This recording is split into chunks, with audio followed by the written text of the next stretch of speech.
Welcome, welcome. Hi there, everybody. I'm just getting the game loaded up now. But, let's switch the scenes.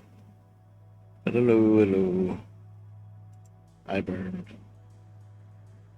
Time for another stream.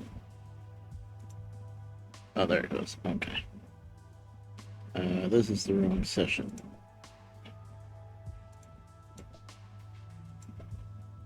Red Bear or Red Bear? I choose Red Bear.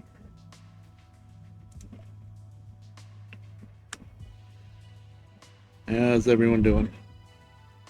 Back to railroading, and I've been putzing around more in Minecraft during the day today, so I can get back in there. Hey, there's Sturgy. Just for YouTube notifications. Oh, thank you very much for the sub. I should have known what that sound was, but I haven't done this in a while. Cool. You're doing good.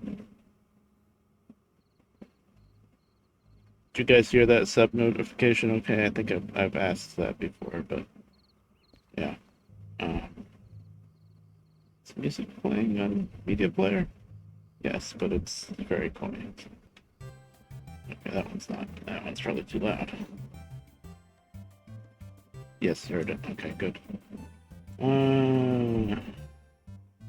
Constant battle for music volume. What are we at? 2? Okay, I'm gonna leave it on 2. I think that's okay.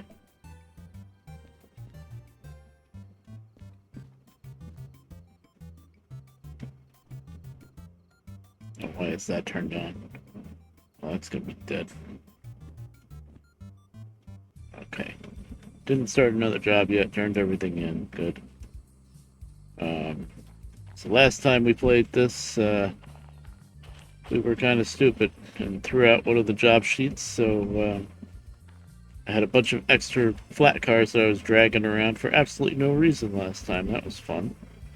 This is the set that we actually correctly delivered. How much do we have? Oh, we have 35,000. Okay. Good.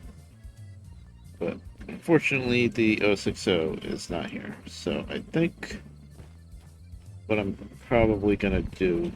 Is it just getting dark or just getting light? The lighting's a little wacky. I don't think that's mods either, because I saw that happen to Colonel Failure. And he doesn't use any mods. Anywho, 7 o'clock AM or PM. I think it's morning. I think I slept it. You know what? I found a reason for why you should have the freaking compass. Look at this.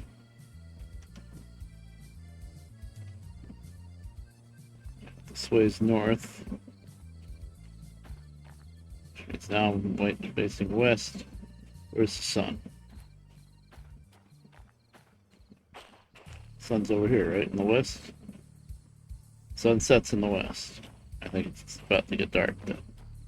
Okay. Good to know. This back away, I'll never use it again. Whoa. Whoa, whoa, whoa. I done found a bug. Well, you guys watched the stream, well, maybe. Last time I played this. Did I have 2 different flashlights? One set to 5, and another one just sitting around in my inventory here? I'm pretty sure I didn't have that. Yeah, this one's fully charged too. This one should not exist. Now see, not too long after Simulator first released, I had a save file for Realistic, and I had another save file for Sandbox, but it was on the same profile. And I would be switching back and forth between the two. And one time when I switched from Sandbox to Realistic, all of a sudden, in my Realistic inventory, I had all of these things let's see, at the time I didn't even own the flashlight yet. I had this end of train lantern. I did buy this, I remember. And the watch and the diesel remote. I had all of these things that I never bought. I guess because I switched from sandbox to realistic. And that kind of pissed me off, and I ended up just, I like, just want to see what else. Okay, that, I should have a second lantern that goes in the engine.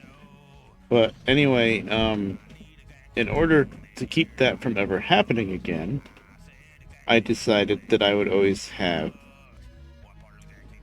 two different. It's going to get dark.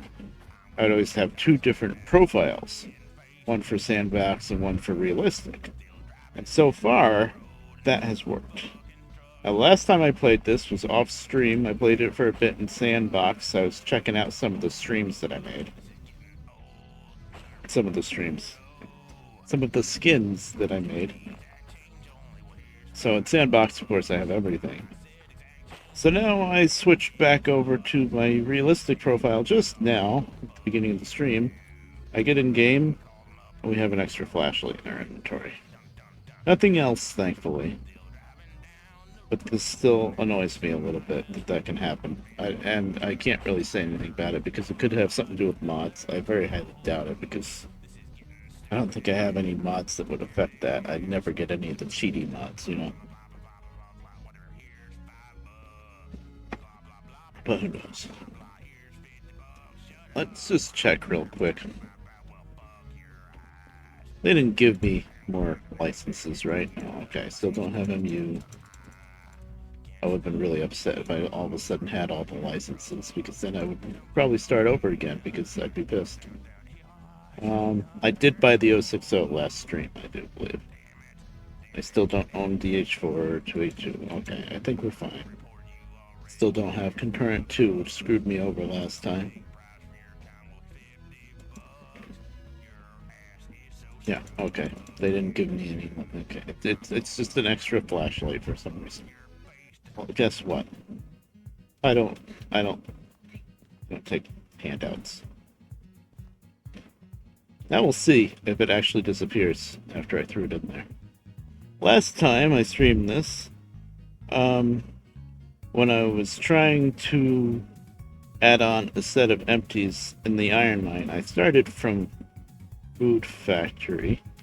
I had one set of empties going to machine factory and one set of empties coming down here.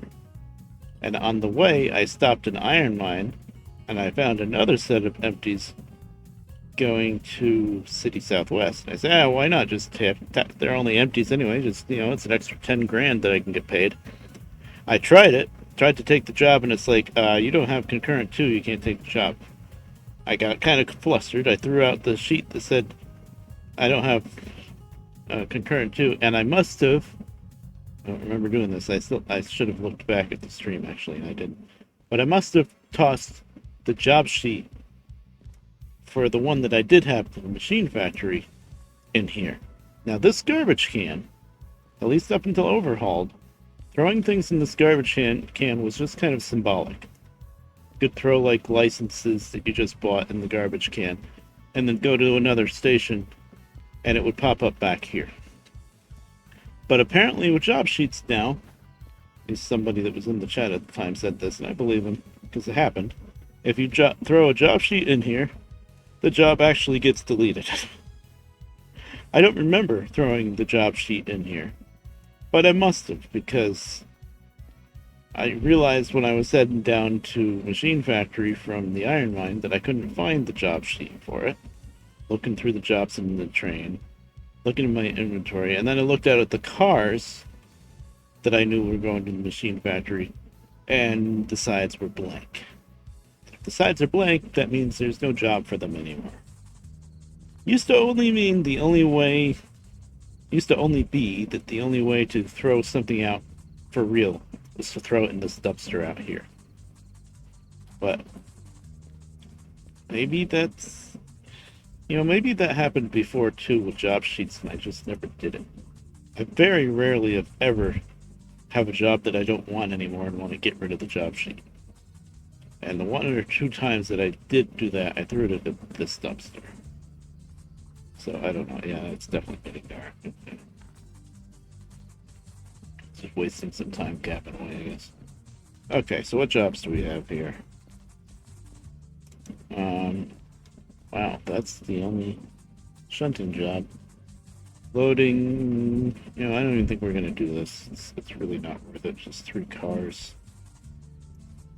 And it's not worth it because I don't think we're gonna go to goods factory next. I think we're gonna, right, I remember now. We're gonna take this big long set of empties to Forest South. And then, of course, in Forest South, we can get a bunch of logs to come back to Sawmill.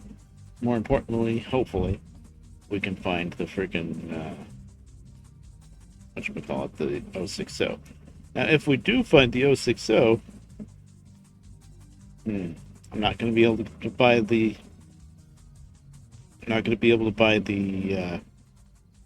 license for it unless I just eat it and pay double fees here. How much would that cost me? Right now, that would cost me 13. That's a lot. I really, L011, by the way. C738. Did I damage wheels on what? C738. Omissions.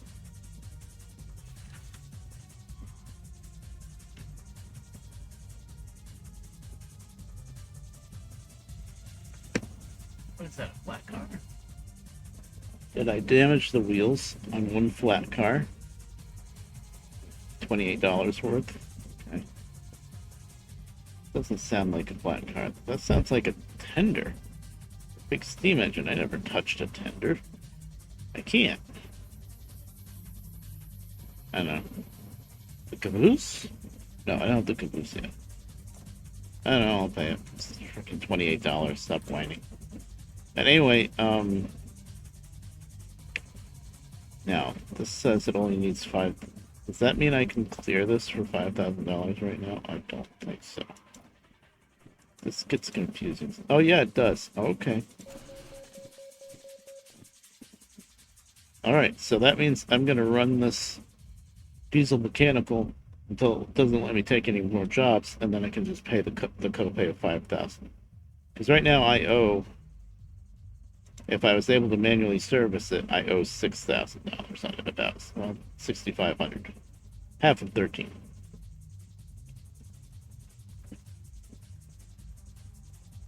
$21.8 thousand coin things. Coin things. What's that? You're talking about Derail Valley? Oh, the coin. Oh, and the I know what you mean. The points in the chat. Yep.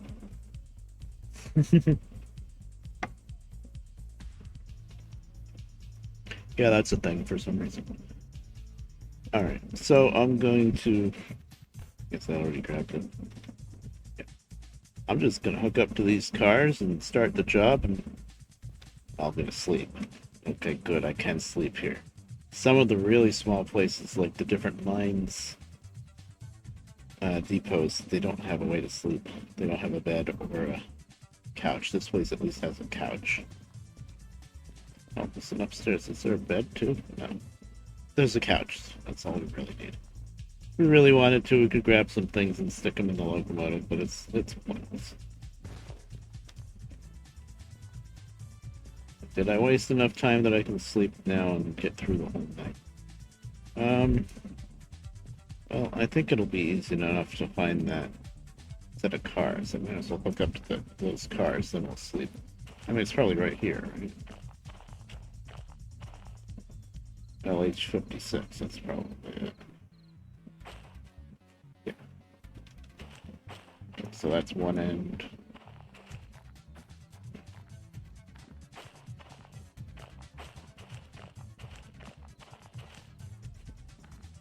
Now, Sturgy, I'm guessing this is the first time you're turning it into a Derail Valley stream, right?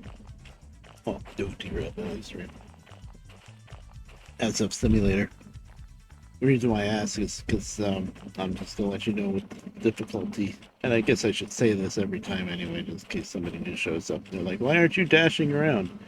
I, with the custom difficulty settings, you can turn things off that normally you can't. So, realistic mode, yeah. But in realistic mode, usually you still get a little short dash. Like, I think it's 1 meter ahead of you instead of the longer dash. And so a lot of people that play realistic still use the dash key and they just mash the hell out of it. Which is not the whole point of it. The whole point of limiting the dash is to get you to not use it as much. But whatever. Anyway, I went into the custom difficulty settings, which you can do once you beat the game once. Yeah, 56 is the whole thing. I'm just wasting time right now. I went into the custom difficulty settings, and I turned off that dash key completely. So I can smash the dash button. For me, it's B. Usually it's F. But I can smash that button as much as I want. Nothing happens. So if anybody's wondering why I'm not dashing around, I can't. The other thing I disabled is with the comms radio, I disabled the ability to throw switches. It's not there. There's no switch option. So I have to throw each and every switch manually, which can get pretty interesting. So because of those two different added difficulty settings that I decided to add, I'm not going to be able to do any wacky stuff like fly shunting. I'm not going to be able to kick cars, basically, because if I like kick a car loose and then stop the engine, I'm not going to be able to dash up to the car and get back on it and ride it and blow the air and stop it in the right spot, control it and all that. Because I'm not going to be able to catch it. I'd just be chasing it until it crashed. Unless I kick it slow enough that I can catch it up to it on foot. I do have always run turned on, so when you press the run button, you actually walk. So it makes it opposite. Which 9 times out of 10, I like that I'm not always having to hold the run button to run. But sometimes it does get a little annoying. Like right now, I'm in the locomotive here. And all I want to do is just kind of move myself around in the locomotive here. Because it's on always run, it's going to be pretty spastic. So, like, I would have to remember to hold the run button to walk, and then there you go. Now it's nice and slow. But I never think to do that. The new lighting is amazing. Yeah, it's really good. I kind of treat this game a little like Minecraft in that I don't really like doing things in the dark very much. So I sleep through the nighttime as much as I can. I didn't have my headlights all the way on because it was daytime before. You know, the lights are. So I'm just gonna move the engine over, hook up to those cars we're gonna take out of here, and then I'll go in the station and sleep through the night. That way I'll know I'll sleep through the whole night. Since it's not raining now, the weather's, well, that I just saw a drop of water. But anyway, my luck, since it doesn't look like it's raining much now, I'll sleep through the night, I'll wake up not being able to sleep again, because that's how it works. Once you sleep once, it says, you're not tired enough to sleep again. Like American Truck Simulator, almost. But, my luck, I'll probably wake up in the morning and it'll be like a thunderstorm or something. Not as hard as steam, yeah. The shifting is kind of tricky, but once you get used to it, it's not too bad. And also, the biggest thing, well, one of the biggest things with this is you don't always have to follow the shift pattern. Like, there's a very clear shift pattern that everybody's always like sharing pictures of on the Discord and stuff. If you're hauling weight, then yeah, that's a pretty good idea to follow that shift pattern. But if you're light like this, either you're just hauling a few empties or nothing, you can skip gears like crazy. Like I'm doing like 15 kilometers an hour and I'm in like 6th or 7th gear right now. Because it doesn't matter. You could start in 4th gear. if you're not hauling anything. Oh, wrong one. Lights. Pass the switch, right? Am I past? No, I gotta go out to the bigger switch. I thought I was past it. Okay, right now I'm starting third.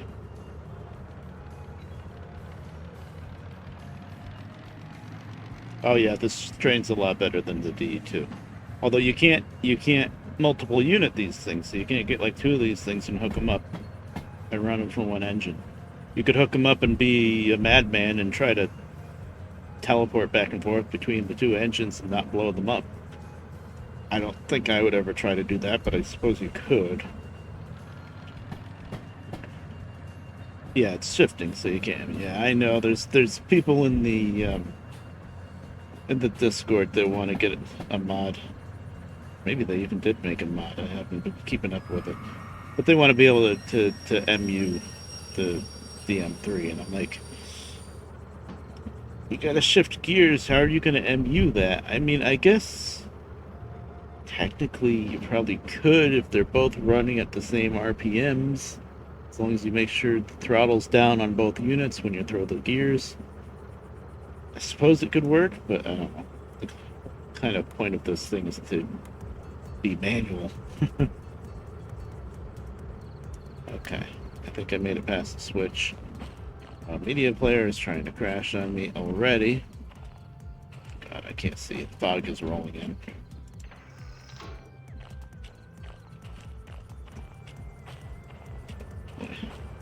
Should have just slept. No, I'll just set up the train first before I sleep. Of course.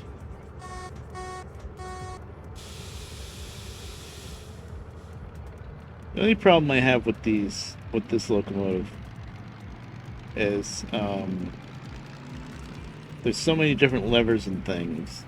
I know what they all do and stuff, but sometimes, especially if I get a little flustered and move one thing wrong, I end up getting things confused and moving the wrong lever. And if you do that, like if you say have the throttle on and hit one of the shift levers, or if you are trying to drop the throttle and instead throw the reverser or something like that, you can end up blowing up the transmission pretty easily.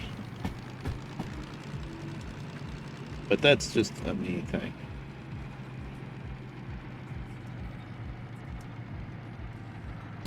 Hold on. Oh, we're here already. Oops. The big thing with this thing is if you want to throw it from reverse to forward or vice versa, you do not touch that reverser until the wheels are completely stopped, or you will break things.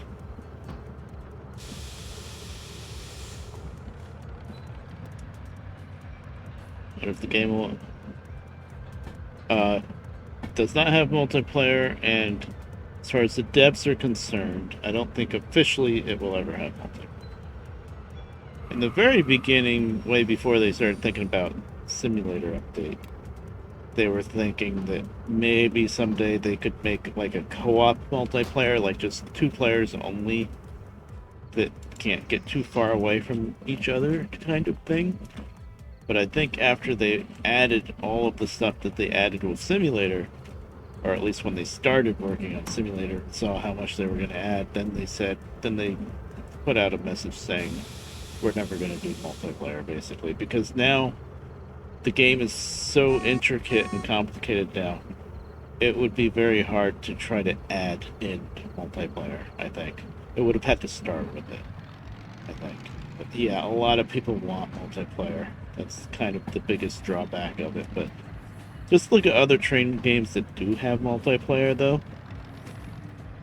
Most of them don't really do it right. I mean, oh, Jesus, we're here. That was bad. That was... saved it before it was really terrible, but yeah, I didn't think I thought I had more to go. I do that a lot with this thing for some reason. With these mechanical, I end up boosting it too much to just go a little ways into a car, and I think I got away with it. Yeah, got away with it. Brakes worked just good enough. Yeah, ow. It was under 10, I think. Must have been because I didn't damage anything. Okay.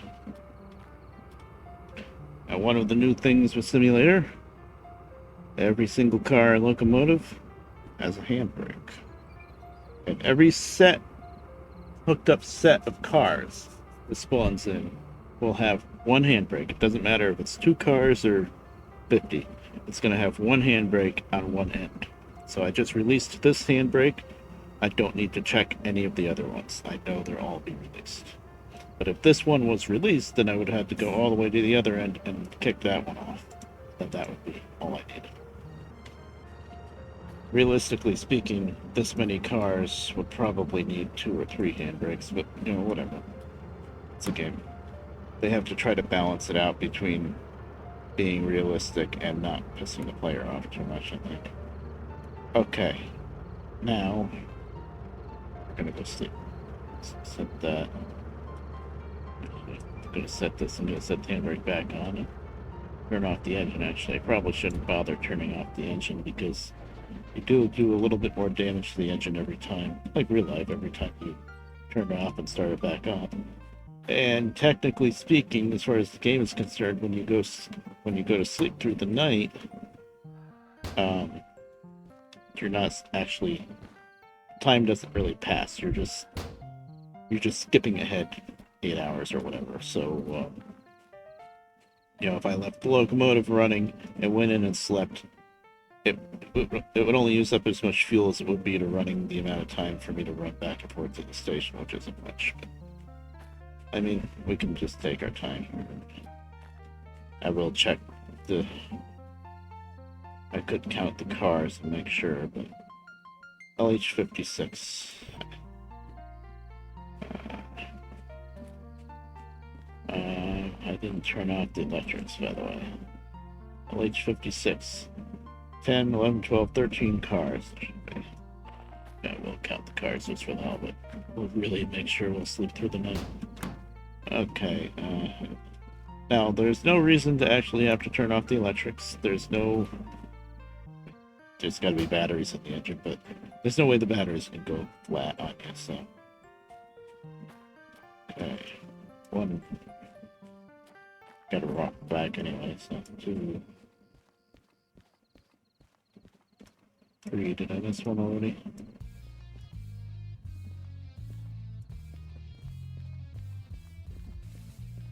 4. 5. 6. 7. 8. 9. 10. 11. 12. Should be it. 13. 15. That's LH56. Yep, that's it. Let's make sure. Yeah. So you see this little red part of the brake wheel? That's there to indicate which way if the brake's on or off. So if it's on the left like this, it's off. If the brake wheel was over so that this little red spot was over here on the right, the brake would be on. That's a nice little quality of life thing they added for the game. In real life, of course, there isn't some kind of indicator on the wheel to tell you whether or not the brake's on. Although, also, in real life, there's a chain that the wheel is attached to. And you just look at the chain. If the chain's tight, then the brake's on. So, whatever. Different ways to do the same thing. Yeah, we'll do a full sleep. I guess I could start at 7 a.m. Give myself the longest possible daytime afterwards. Yeah, 7.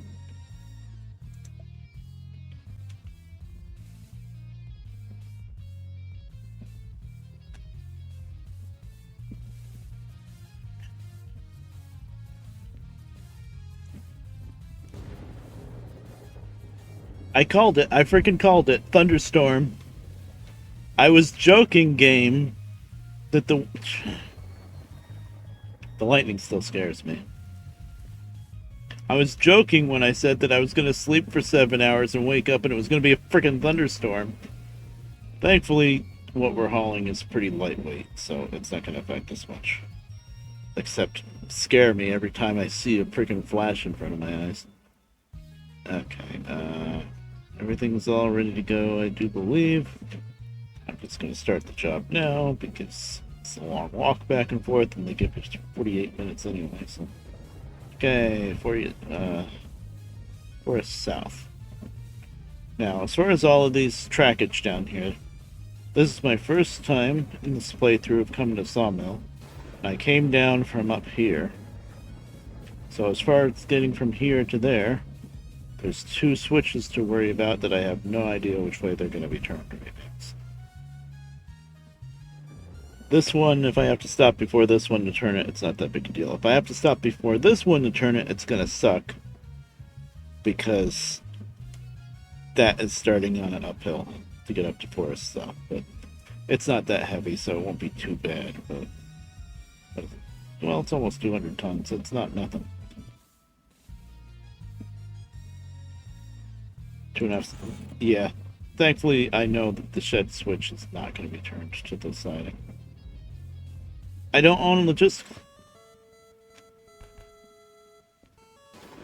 Right. Thankfully, my copay is only $5,000. I wanted to hold off on doing this until I made it to Forest South, but I need to buy logistical license. Thought I bought that. I do own logistical haul. What? Where's the sheet? It just said no to me. Oh, it was train length? It was train length. Oh, it's train length 2, isn't it? Crap, you're right. It's train length 2. Train length 1 is only up to 10 cars, and this is 13. Well, we'll buy it. Hopefully. I don't think it's that expensive, right? Okay. Yep, 20,000. Thank you, Sturdy. I was starting to get mad because I didn't understand what was going on. There we go. 20,000 for train length 2. My copay just went up by another 10,000, but I just paid off the copay that I had, so I guess that works out. I have the hand cart now, in case I need that. Very useful and realistic. Okay, now we can start this job. How much money do we have now? We have $10,000 now, don't we? I wish they would invent commas in this freaking game. Yes, 10,077. Yes, $10,000.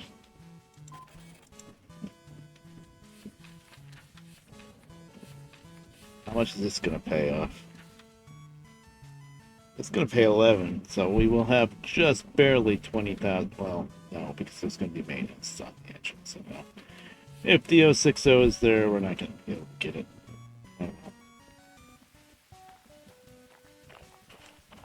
Oh well. Thought I already bought this up in somewhere else, but I guess I didn't.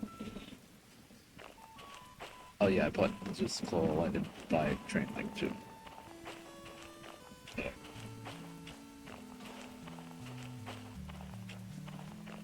Just means we'll have to putz around with the DM3 a little bit more. Honestly though, this is only what, my 4th Derail Valley stream since I started from scratch. We're doing pretty good.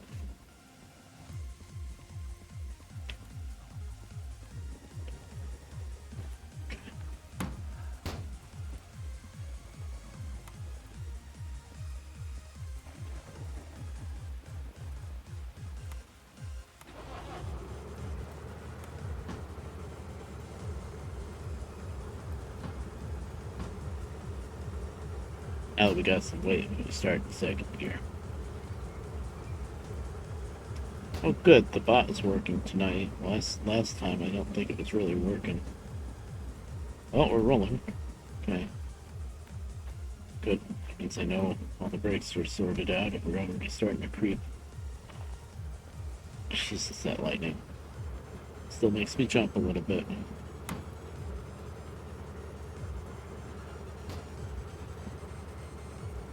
Is everything closed?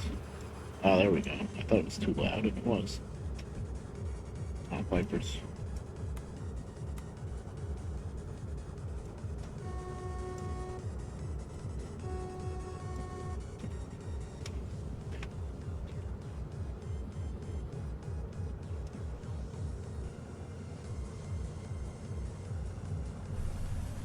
Yep. Slipping the wheels because it's wet. Yeah, if this thing's in gear, it will creep. Just want to make sure I don't hear any brakes, but we're good. Just rolling. Oh, we're not clean, rolling easy, I should say.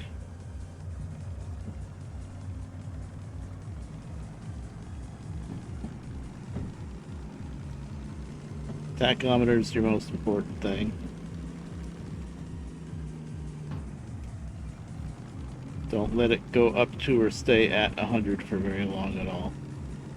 Although, just under 100 revs, you can stay there all day and it's fine.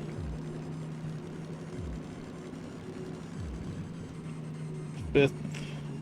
Oh, actually, that was fourth. That's sixth. But I think we're going downhill, so I can skip fifth gear. Speed limit's probably 40 here. It's fine. We're only going 20. Actually, it might be 30, but still. We're not going that fast. Yeah. Yeah, it'll only really creep. I guess unless it's downhill enough, then it'll do more than just creep away from you. Seventh. Don't want eighth.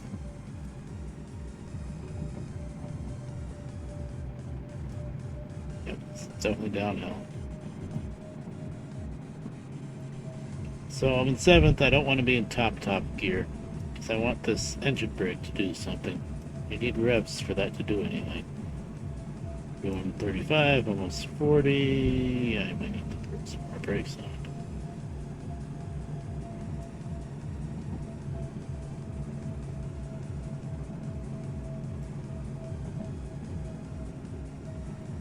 Yeah, this is a really steep hill. Okay, I hear you. Now we're sliding the wheels, but we're down 30.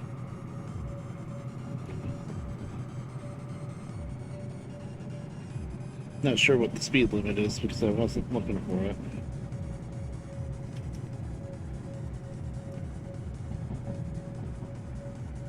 Is it 40? Yeah, I know it was 30 or 40. And once you get around the tight bends, it's 50.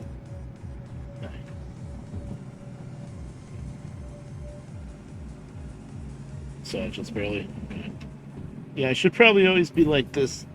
One thing that bugs me about this locomotive is this is standing. You're standing a little too high. You're not really lined up with the window right. This is sitting. You're sitting a little too low. You're not really lined up with the window right. It is a 50, but not until the end of the train gets there, which it's not there yet.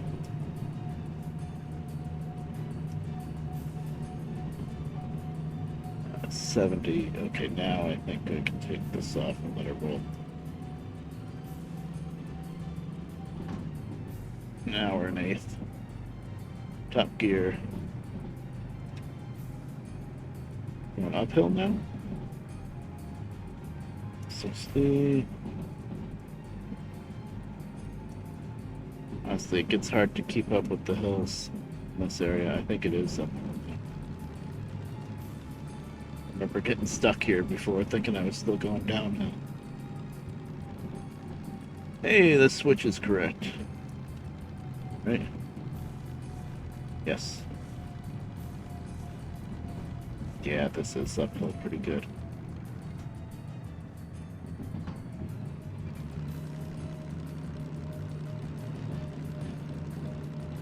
Yep, Sergi, this game is good for that. Basically, I think they need to live up to the name of the game being called Derail Valley. So how do you make players that know what they're doing derail? You give them an 80 speed limit for a couple hundred feet and then back down to 40. Yeah, there's a few spots that does that. Although that spot, in all fairness, it was only went down to 40 if you were turning right. I think if you stayed left, it was probably higher than 40. Yeah, it depends on how well you know the map and how long your train is, how long it's going to take you to slow down or speed up. But we are fighting the grade now, but we're not that heavy, so watch your oil temp, watch your revs. We're at 7th, so we're doing pretty good. I crawled up this hill once. This is technically my second time playing through realistic now. I crawled up this hill in like second or third gear once. I don't remember what I was hauling, but it was a little bit more, and I forgot that switched from downhill to uphill back there, and I didn't run up the speed good enough. And yeah, I was crawling up this whole stretch.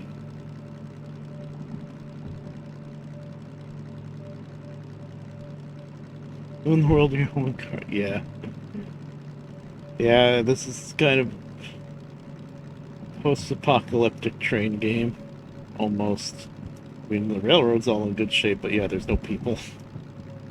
It is kind of funny. And now with the weather and the darkness and wandering around with the lantern, and if you don't have the lantern, trying to wander around with like the lighter or the light on this thing. Yeah. A case can be made for Derail Valley being a horror game. I think maybe I can turn these wipers down. Oh, they're just gonna be on intermittent. There's that song that you can't hear again. Please. Okay. We're puttering around at 30. I mean, I think we're in a 50 zone, but whatever. Oh, there's another switch, and it's right. We're good. I did not think we were running up to another switch that quick. Oh, right, this is the siding for the caboose. Okay, yeah, I wasn't worried about that because the game is not that evil to have this siding turned on you. Boy, we're in a 30. We're doing 30 and a 30. Calm down.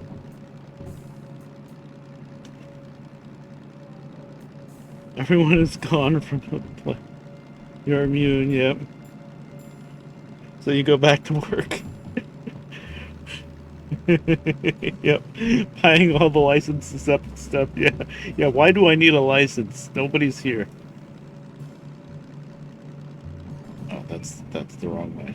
Every once in a while I do that with the throttle. I turn it the wrong way. Okay, 30, 30, 30.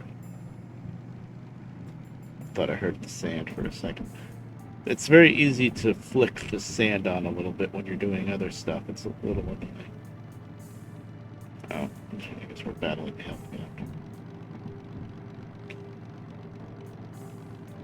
If you ruin the environment to break the trees, yeah. Yeah, it's a little interesting. I wouldn't have it any other way though, I think. Okay, downshift. This is 7th. So we go back up to 8th and then down to 6th. That's the way to do that correctly. So that you don't over rev. Although this time it probably didn't matter much because this hill is so steep anyway. The sun's coming out.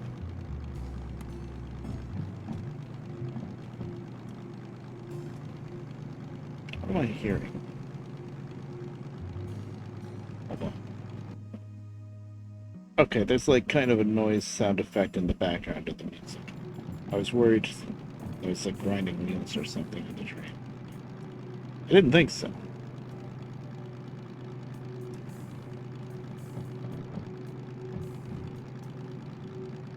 Now, if you're making the engine work too hard, like I am right now, the temp's going up on me. In this situation, I'm just going to back off on the throttle. Okay, there's the other switch. It did come up quick, and it's facing the right way. Yay. 30 to the right, 70 to the left. I think we need to drop another gear.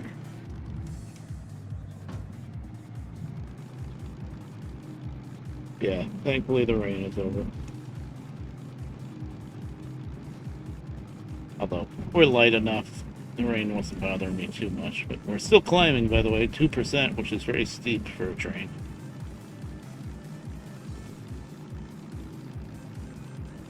Actually, the little short line that I worked on, we had one customer.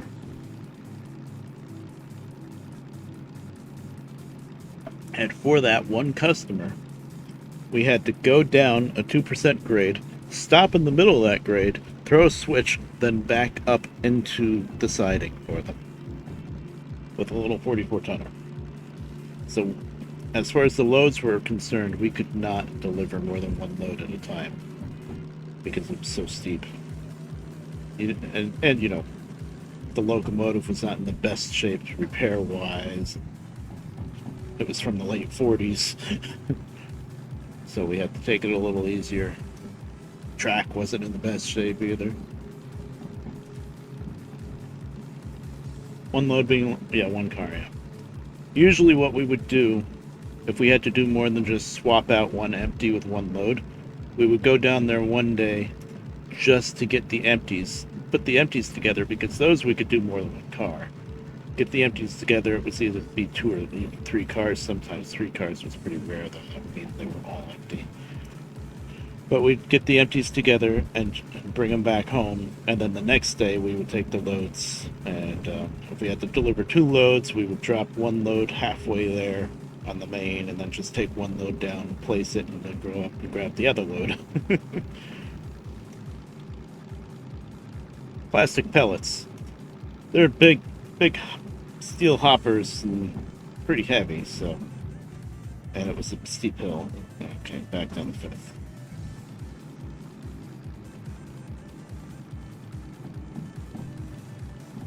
A little bit, but it wasn't that bad because we never went over, I don't know, maybe 6 miles an hour.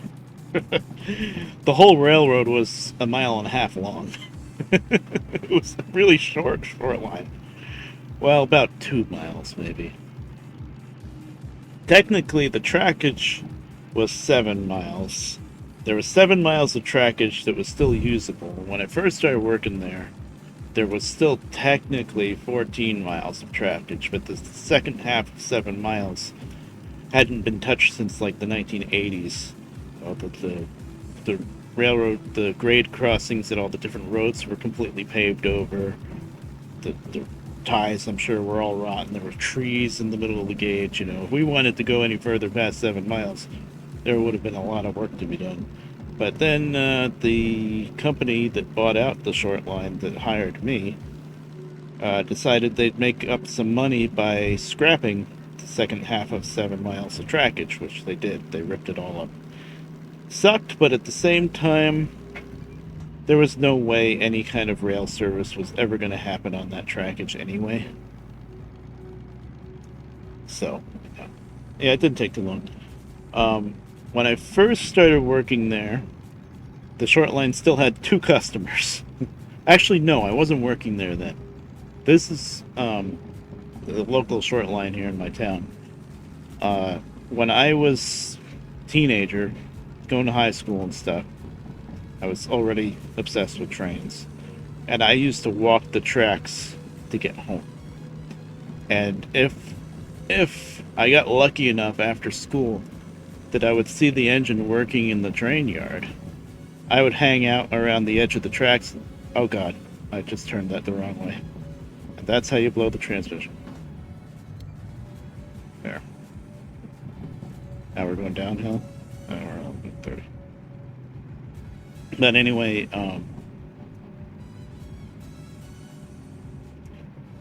I would stand around and watch them move the train around in the yard and stuff. And after I did that for, I don't know, probably a month or something, the conductors all got used to seeing me and stuff. And they said, hey, you want to ride on the train? And I was like, yes. So that was like the main thing that I looked forward to all through high school. And I hated high school. I didn't even last all 4 years of high school. I dropped out halfway through. But anyway, that was the thing to look forward to. Walk home from school, even though My grandma paid for a pass for me to take the bus every day. I took the bus in the morning at least, but yeah, she used to get mad at me. She's like, "Why are you walking?" I'm like, "Because I want to see the train." So yeah, I would get on the ride, get a ride, and they would take me down to Dulcin Avenue, which is about the spot where they would stop to throw that switch on the hill and back into the industry. Sometimes I would stay in the engine until they switched out Genpack, which is the industry they were delivering to. Actually, a lot of times I did that, and then I wouldn't get home until like 4 o'clock or something. And it'd be like, "Where have you been?" I'm like, "I was on the train."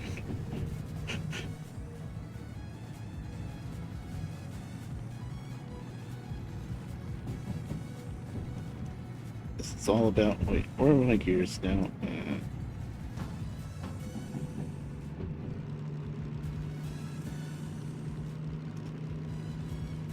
So yeah, that was always fun.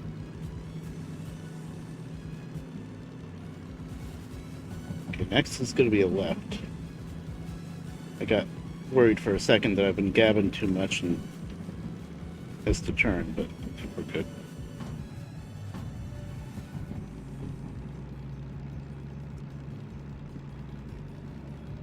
Yeah. But yeah, but every once in a while, because at that time, this was like early 2000s, at that time, they still had two customers. They had Genpack, which was right in town. That's where the plastic pellets went. I don't even know what the speed limit is right here, so I'm not going to go over 40. I'm not in any rush.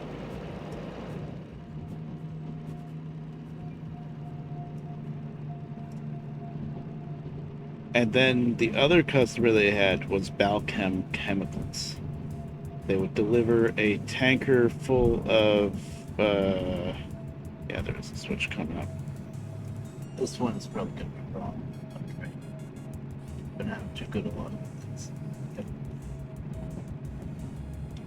They would drop off a load of. What was it? It was something used to like sterilize hospital equipment. Not hydrogen peroxide. It's a black tanker. I don't know what it was.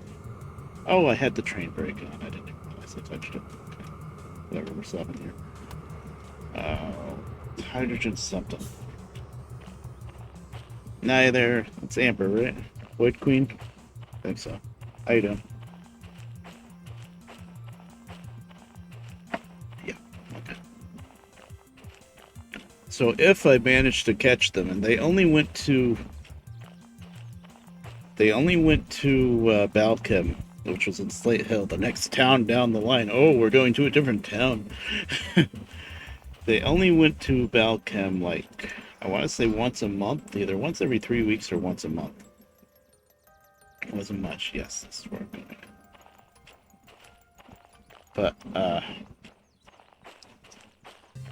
that was like an amazing trip for teenager me to ride the train all the way to Slate Hill and back. And that was a long trip because that track between Middletown and Slate Hill was really, really old. It was like never really updated. The rail, like most of the rail in here in Middletown, was 80-pound rail, which is still not super heavy, but it's plenty good enough for short line duty. Right? Like the ties were in pretty rough shape, but as far as the rail was concerned, that was what the rail was. Uh,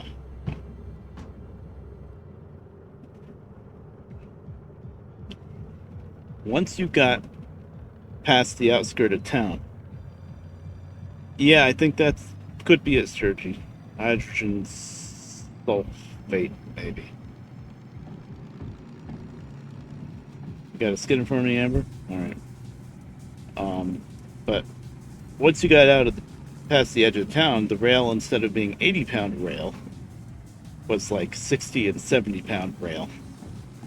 And that rail itself had not been changed since the 1870s. So we had to be pretty careful on that section of track. It's pretty light rail. Yep. I mean, the ties, of course, weren't that old, but they weren't that great a shape, but it was passable.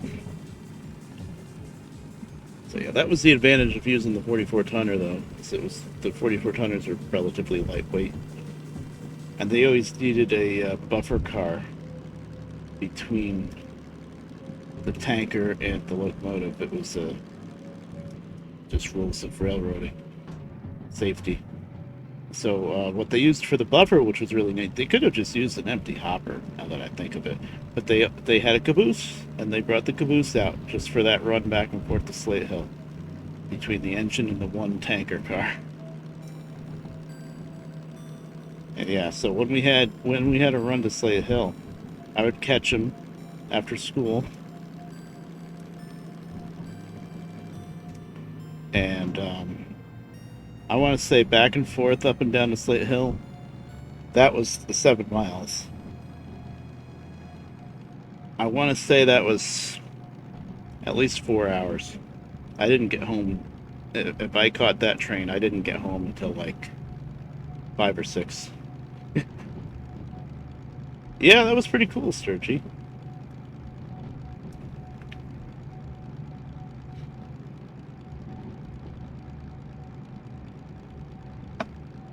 Yeah, Amber, I saw you throwing my name around it. Somebody wanted a skin on the Discord. I kind of wish you wouldn't keep mentioning me and things like that. Just let them ask me, if you will. But yeah. Oh, I might make it. I don't know. I still got a bit of a backlog. The people that like the Missouri, it's okay. If the people that like the Missouri Pacific stuff, I just put out that skid pack, and they're like, well, maybe next time you can make all the cars blue. And I'm like, well, the real cars were never blue is the problem. But I might make like another fantastical skin pack. Oh, thank you. Where everything's blue.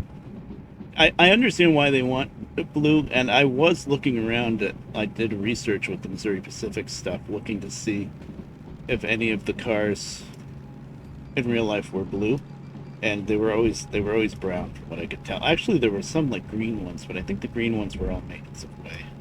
Okay, now we're in a 40. Okay, slow down.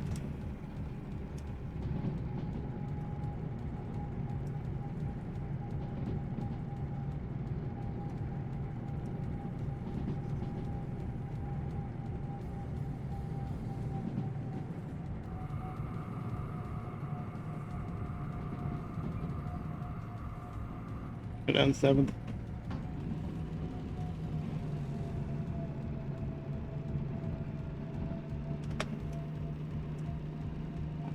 So that the engine brake works a little better. I missed that sign. Was it 30? Might have been 30.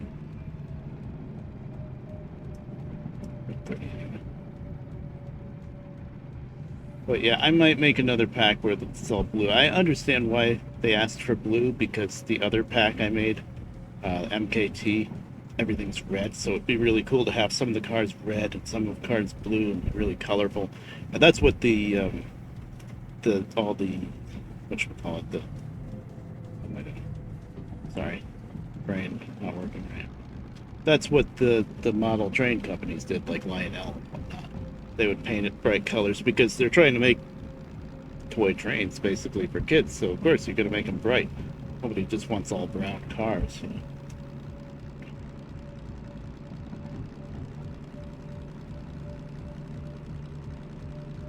It's not 1080, is it? Did I ever bump it up to 1080? I thought it was still 720, but I could be wrong. I was always afraid to bump it up to 1080. I didn't know if my computer could handle it, but... Well, not really my computer, my internet. It's 720, yeah, that's what I thought.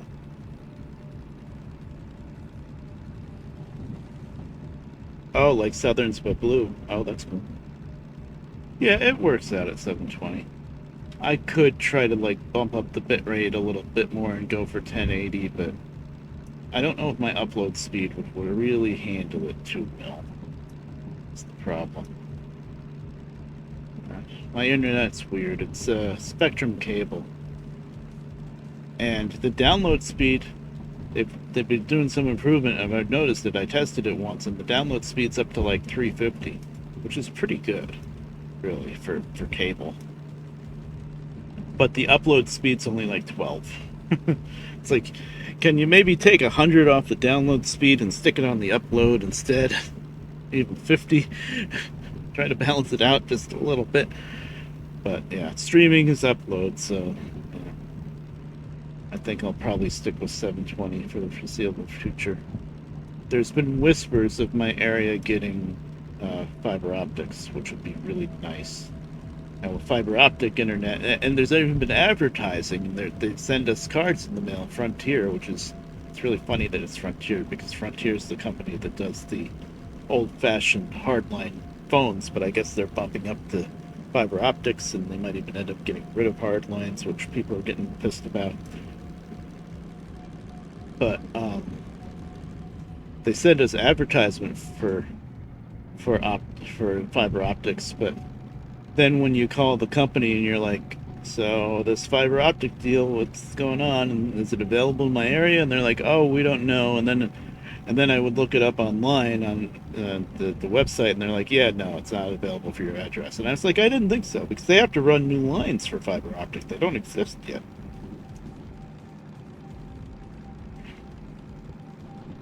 And once it finally does show up, it's probably going to be a lot more expensive than Spectrum, so we're not going to be able to do it anyway. Where am I? Am I seeing a switch?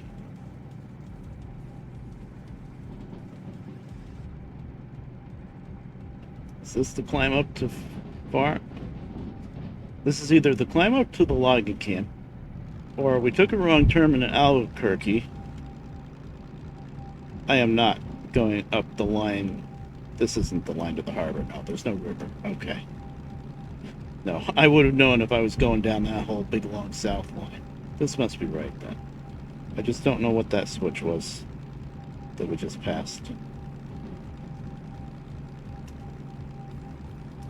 I didn't miss going through the log camp, right? I know I've been gabbing, but not that bad. Eh?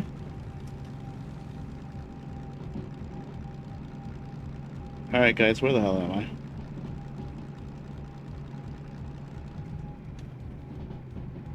What's this switch? Don't tell me I'm all the way up at the steel mill. Don't tell me. I ran right... We're at the steel mill, right? Are we? Sure as hell looks like it.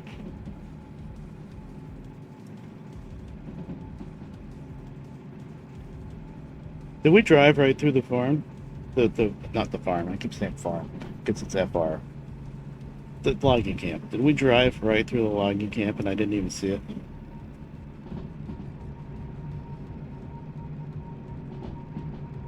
Sorry, it's hard to read the chat sometimes.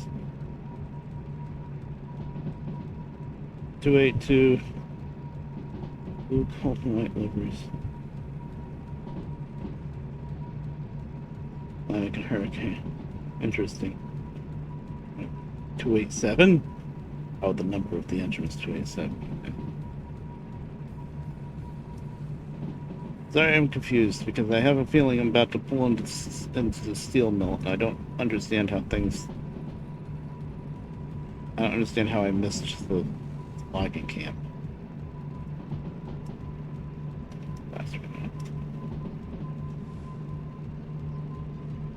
That sounds interesting. Well, Atlantic would be a 442. Yep, this is steel mill. This is definitely steel mill. I don't know how the hell I missed the logging camp, but I did. I drove right through it. I must have. How did I not notice that we drove through the logging camp? We didn't go through oil well, so I didn't go that way. Oh, must have drove right through it. Oh well, time flies when you're having fun, I guess. Oh, Atlantic Hurricane was the company name. That's I'd say the term bad omen would come to mind for a name like Atlantic Hurricane. It's kind of just asking for, you know, hurricane. That'd be interesting. The locomotive 282. Yeah, that'd be cool. Is this not dropped all the way? What? Oh, wrong way, Magoo. This is what I mean by getting levers backwards in your head. Okay, well, there's no way there's going to be anything here going to farm. I'm supposed to be going to farm south, not farm. I see FR. I keep saying farm. It's forest. It should be logging camp, but like LG. That would make more sense. Anywho, this looks like a set of, you know, flat cars. Plain flat cars. The only thing that would go to farm would be like empty hoppers. I don't really want to go to farm. I'm still a little perturbed over the fact that I completely just flubbed driving to a logging camp and not noticing. I don't know how the hell I didn't notice that. I mean, I was paying attention enough to see speed limit signs and stuff.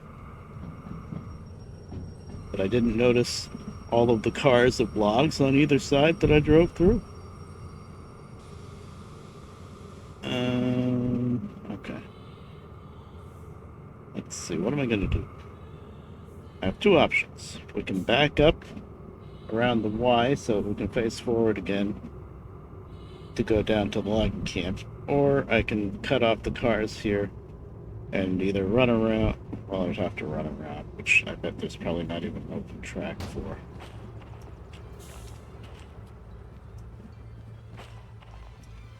Also, keep in mind there's no way in hell we're getting the speedy bonus on this set of cars.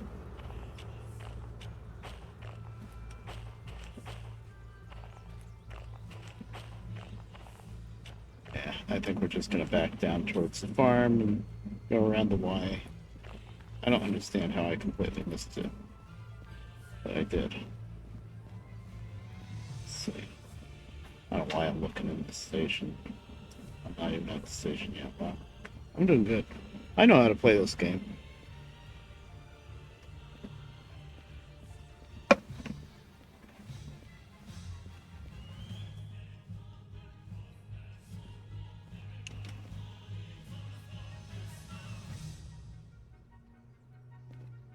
What I was kind of getting at is, if I want to, I can just park these cars on the main.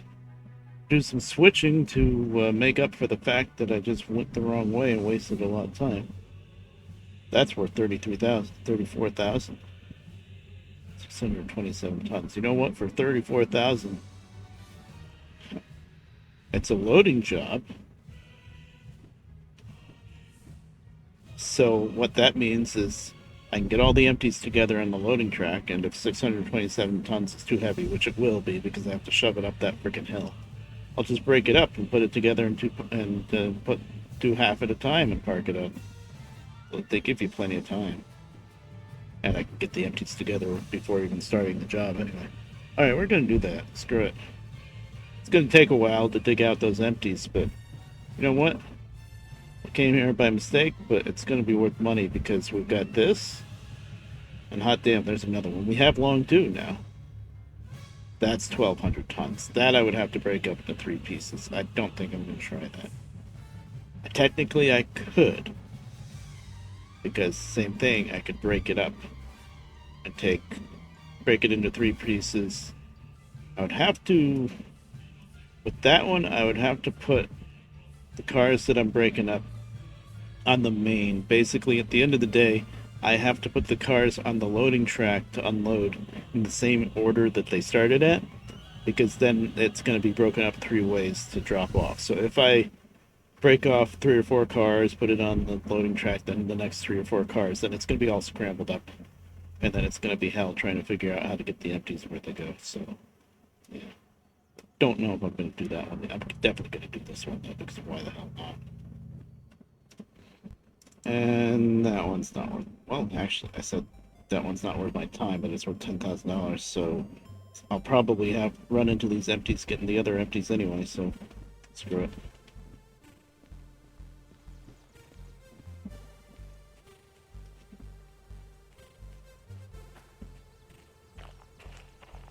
Okay.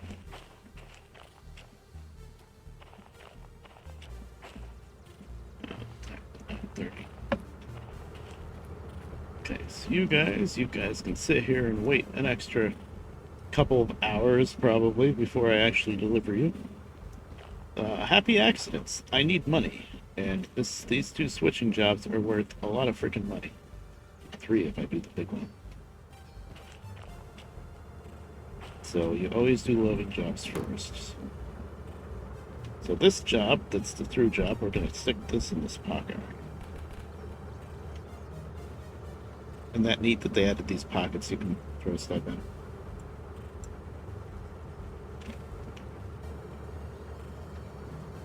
Okay, cell 11, cell 04. I really am just interested in 11, but if I run into the 04 cars anyway, then I'll grab.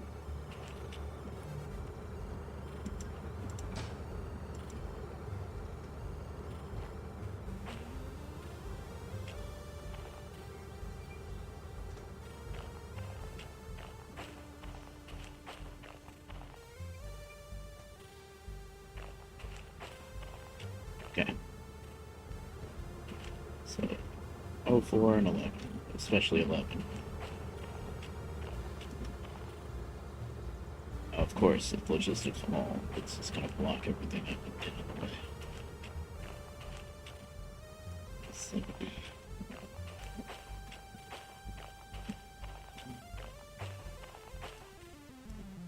I can't believe I drove right through the logging camp still. How did I not notice that? And I was paying attention enough to see speed limit signs. I think it was anyway. Or at least, maybe I was just going slow enough it didn't matter. Wait a minute, if I went through the log camp... I know this map well enough, I think. Whoa. Hit the wrong buttons here.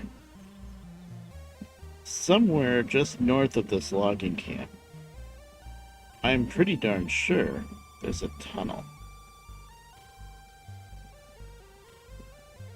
I feel like I didn't miss going through a tunnel.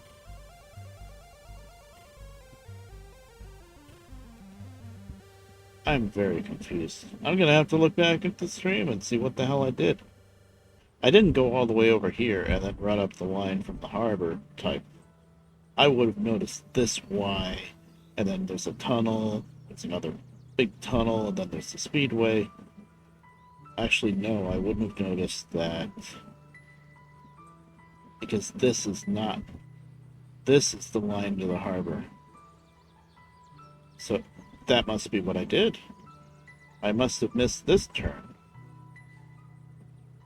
Went right instead of left. Oh yeah, this was a right, and this needed to be left, and I thought it needed to be right. That's what I did. It was turned right, and I flipped it. I stopped and flipped it, thinking I had to go right. Wow. That's what I did. And then this just happened to be turned left, so we did this. Interesting. That is something I've never... You know, the worst part is, I was checking the speed limit signs and stuff, but I wasn't really taking in the scenery too well here. I've never been on that set of track, ever, because there's no point to it, really. I would just putter your way all the way through there, and I didn't even realize it. Oh well. This is going to come in handy, by the way, just to mark stuff. Okay. SL11. That is what we want. Standing on a logistical haul job, right? Yep.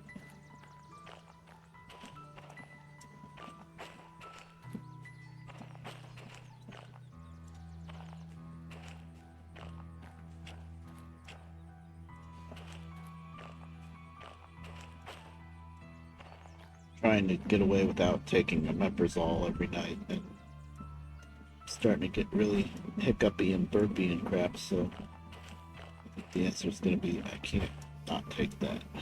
Sucks. This is still logistical haul. I really hope they didn't stick an SL11 down here at the very end. They won't. I think we're good. Yeah, this entire thing is no logistical haul. Okay, fine. So there's SL11 here. So there's still 2 more pieces of SL11 and all of SL04 on the little stubs over there. Okay. That's going to be fun.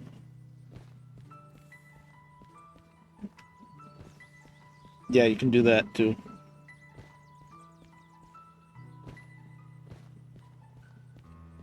Oh, I think you're in my Discord, Amber.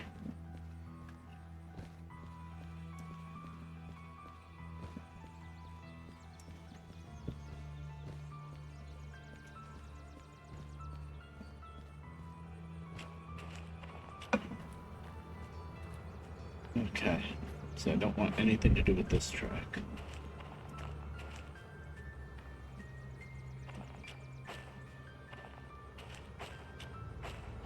Did I lock down these cars yet? Okay, I turned off the angle cock, I popped this. Did I do this? Yes, I did. Putting 2 handbrakes on this. This is still on certain cars. Yeah, I did. Okay.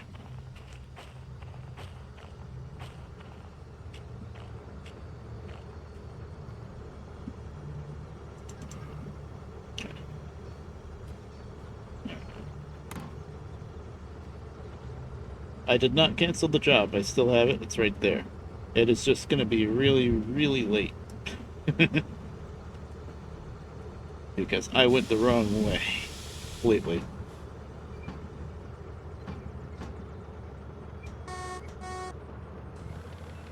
But now that I'm here in Steel Mill, I found a couple of really well-paying jobs that I can do. And now, when I do make it to the farm, I'll be able to buy the freaking 060 license, so happy accidents.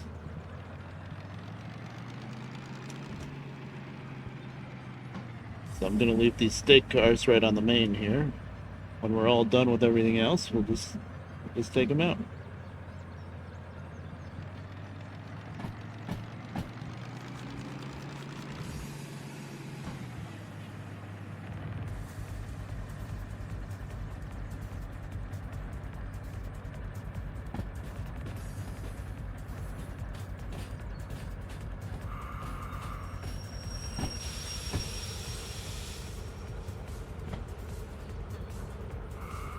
Glad I solved the mystery, because that was driving me freaking insane. It's like, how the heck did I miss going through a logging camp? I know I've been gabbing to you guys and not paying quite as much attention as I usually do, but how did I miss going through a logging camp and a tunnel and stuff?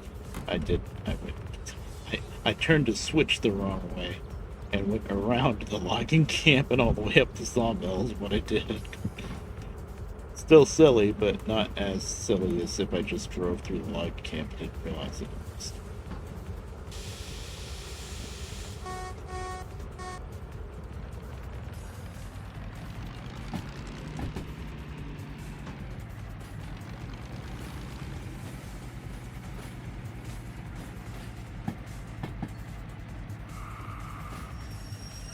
Open the door. Should have just thrown the switch ahead of time, but I didn't.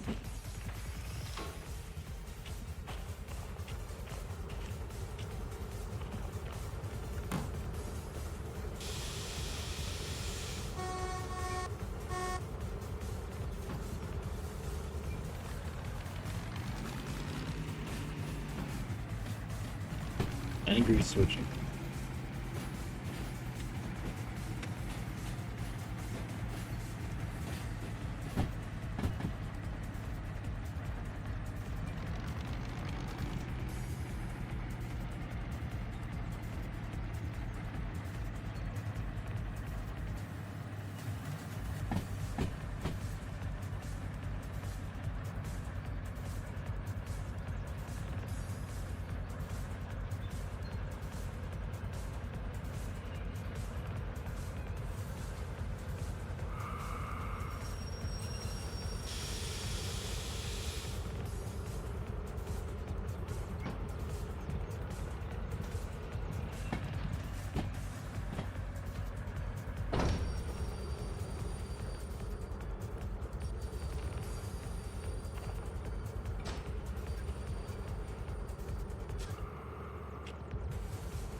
Click the coupler.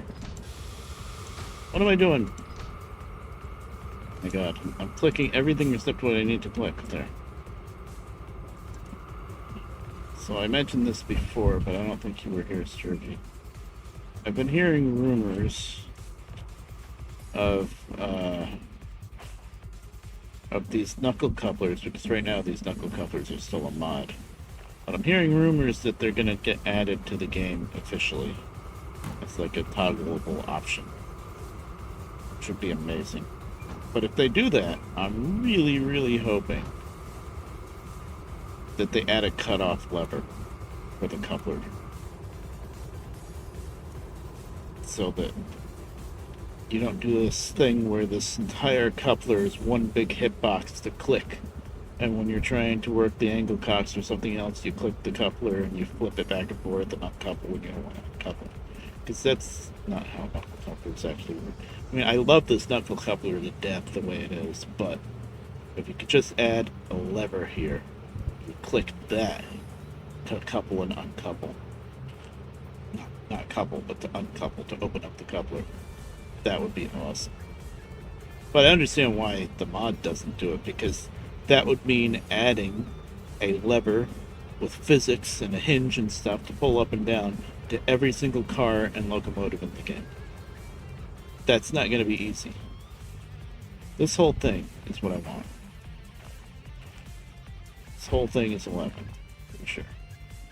Considering that I kicked off one handbrake and we're just happily creeping down the track, tells me that this, yeah, good. Okay, I'm gonna put this whole thing on the loading track, and then we'll go play with all the other tracks over there in that yard. Figure out what's what. See if we're gonna bother with 04 or not. Toot toots, even though we're already moving.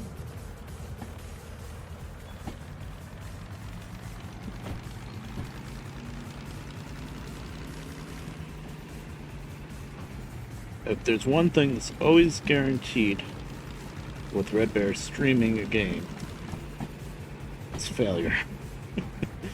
It's Red Bear making silly mistakes that he would never make if he wasn't streaming. That has happened a few different times in different ways.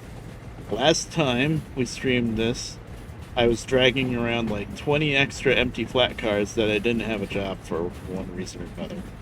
I think 10 of the cars was because I didn't have concurrent jobs 2 yet, and the other set of cars was because apparently I threw out the job sheet and canceled it.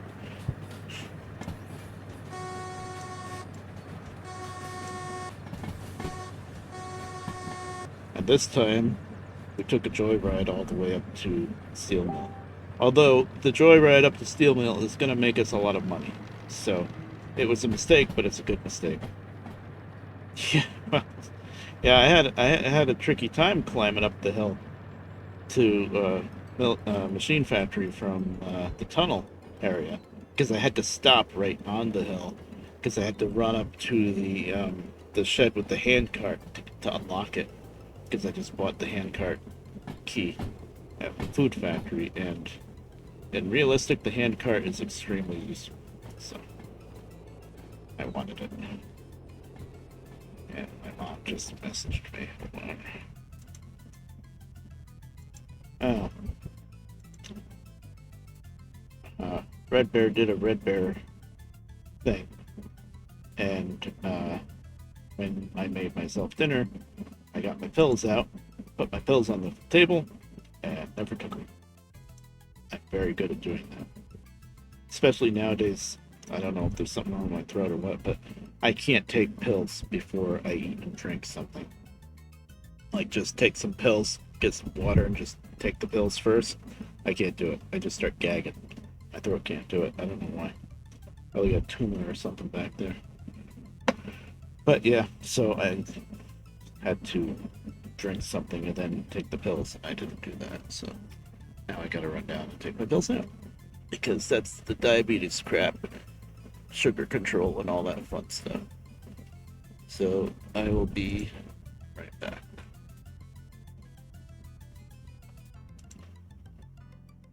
Diabetes. Don't get old, kids. It sucks. Oh, neat.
Alright, I'm back. I just realized that I didn't put on my pretty much pointless heart rate monitor tonight. So whatever. You don't get to see my perfectly normal, regular heart rate.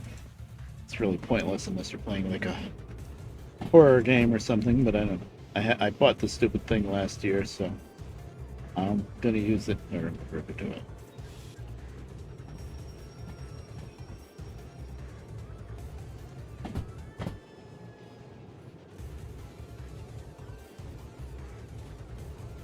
For that switch. Yes. I built. Thankfully, it was pretty cheap, but still, I bought it. I'm gonna use it. Yeah. It's still SL11, right? Yes. Okay. I was pretty sure. Let me blow the air on this more, because I need to run up there and throw the switch. I don't want you rolling away from me. There's the hand cart, by the way. Please go forward. It's a little tricky. Very handy because you can spawn it for $0 and you can clear it for $0. You can spawn multiples of them too, so you can even like use one, and when you're done with it, run it off to the end of the track somewhere and then spawn another one when you need it again. So I'm gonna try not to do that because I'm guessing you might cause like lag issues if there's like bunches of hand carts all over the place. Yes, you can derail this very easily, actually, because you can pick up speed with it. There you go. That was the train. Please. I did not say you can start running away from me. But you can derail this thing very easily. It picks up speed quick. If you work it the right way. It's, the trickiest thing with it is to get it going the way you want it to go. It works a lot better with the mouse wheel than it used to, though. I used to always have to use the key bindings. Would it kill me? No. There's no such thing as dying in this game, even if you are in a train and you derail and go flying off into a river, blow up, whatever. It'll do a ton of damage, and the train won't be happy and stuff, and good build for it, but you can't. Your character itself cannot get hurt at all.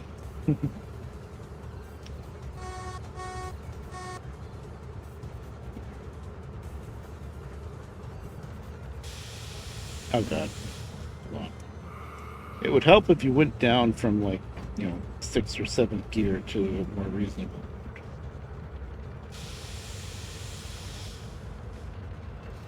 That's still 3rd gear, but it's just empties, so it should be okay. It's on this hill, but this thing's pretty powerful. It's not fast, but it's powerful.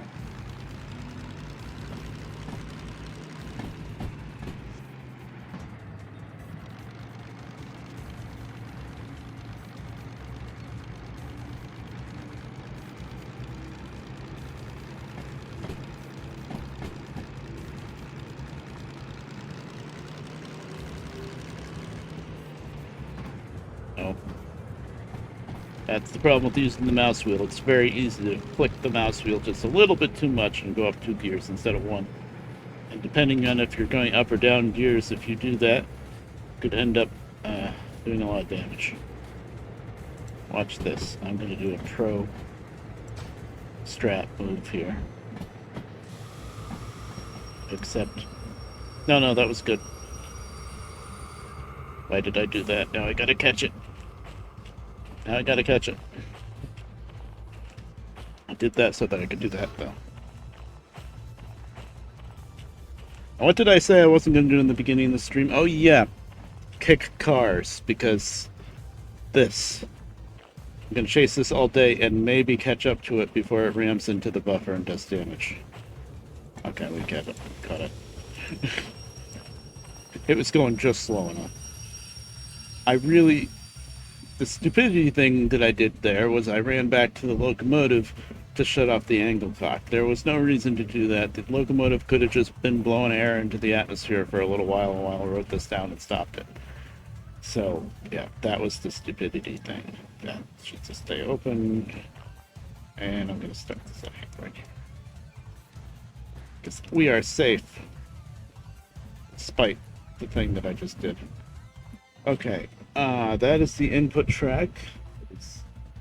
Wait a minute, which one's which? That's the input track, right? And that's empty. So there are cars that I need to check.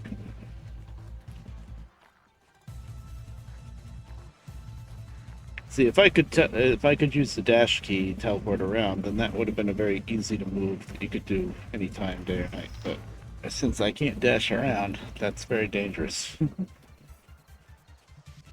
Also, if you guys were around when I was AFK just now when I went down to get the pills, did an ad run? I'm just curious because while I was downstairs, I was like, oh, I should have clicked the button to run an ad while I was downstairs. You know, why not? 11. Okay, we need this. 11. This. Oh, that's 04.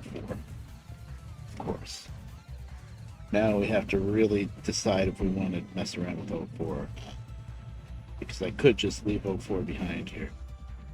How much is 04? It's worth another 10,000. I might as well get it.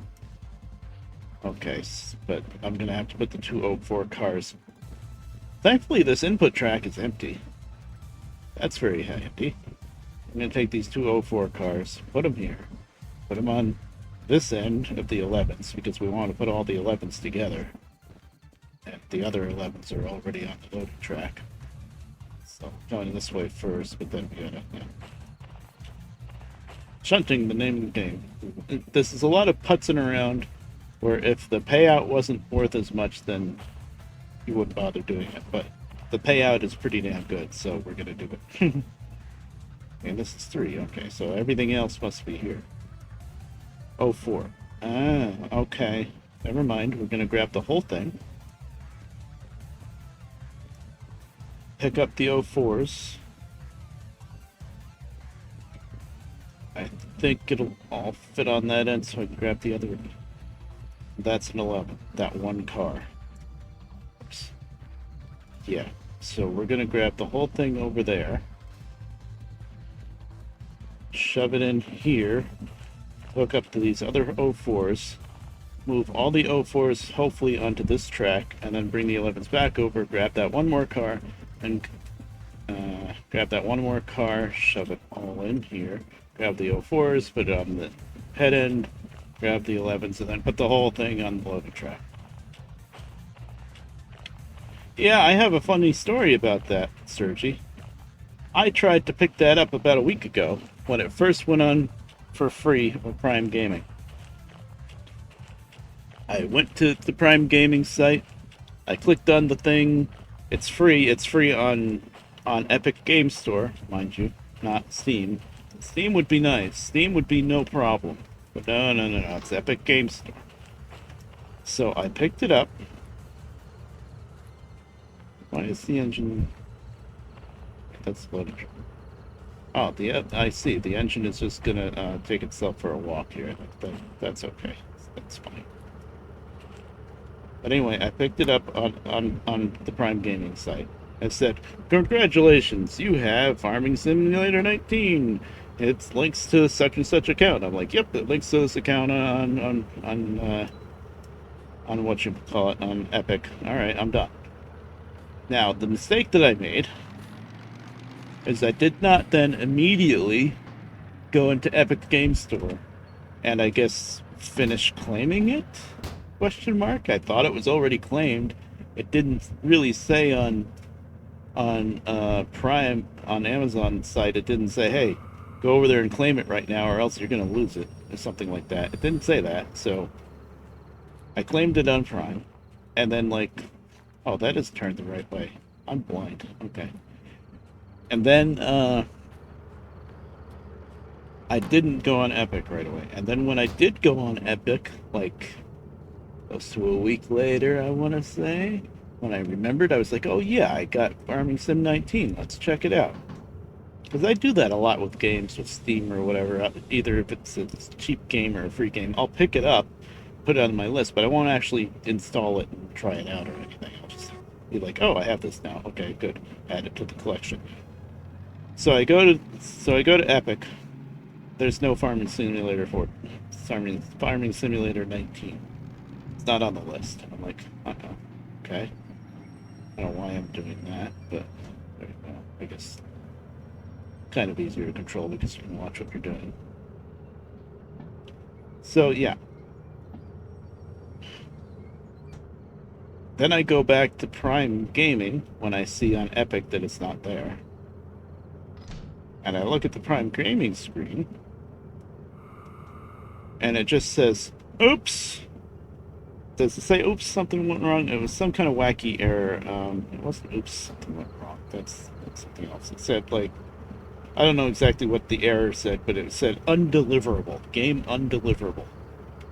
What the hell? What do you mean undeliverable? It said Red Bear 773. I said, yes, that's my account.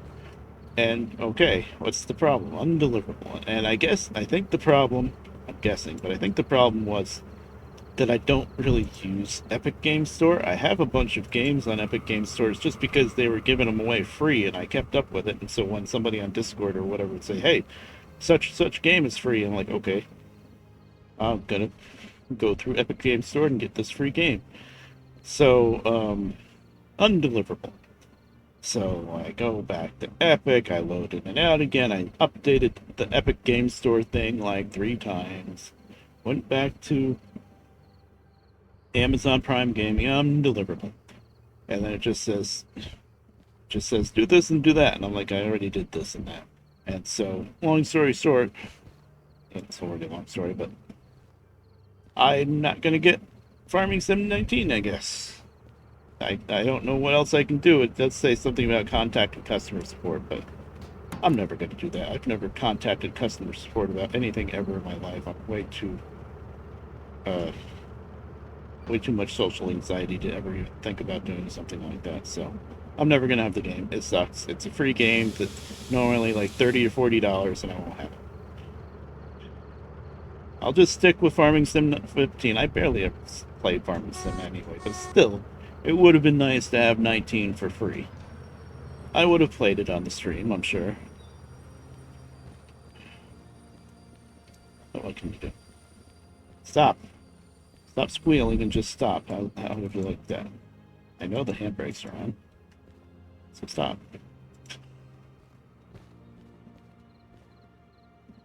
Yeah, that handbrake's on. So that's the 11. That's 04. Am I doing this right?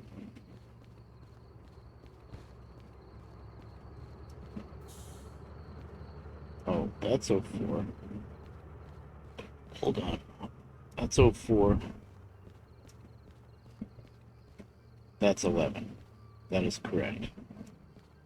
Oh, you know what I did? This is track 3, isn't it? I came all the way down to track 3 first, and I didn't mean to do that. Okay. Yep, this is track 3, so I've got the 11s on the ant right now. Okay. Alright.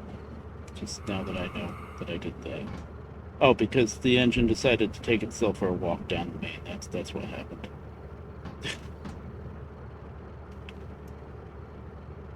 We still forward? No. See what I mean by pulling the wrong levers?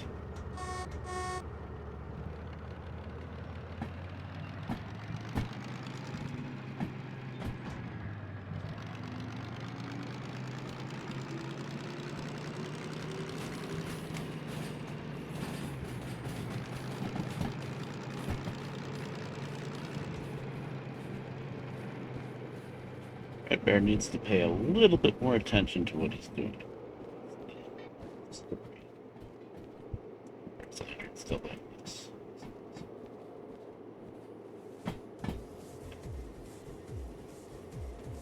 Oh, I'm not using the red lantern. I could be like marking stuff off with the red lantern. I guess I thought I was too cool for that. I need to go in there.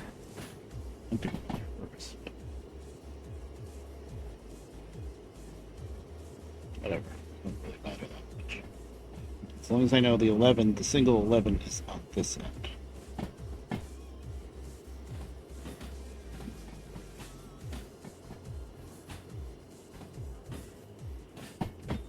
Oh, now you have a farming. You have 17 on the Xbox, okay. And now you have 19 on PC. Oh, and I missed your message about, yeah, World War II started 84 years. You know, I always know when, well, I always have a pretty good idea anyway of when V-Day is and stuff. Talk about this. But I never really think about what day the war started. It might be even a little bit.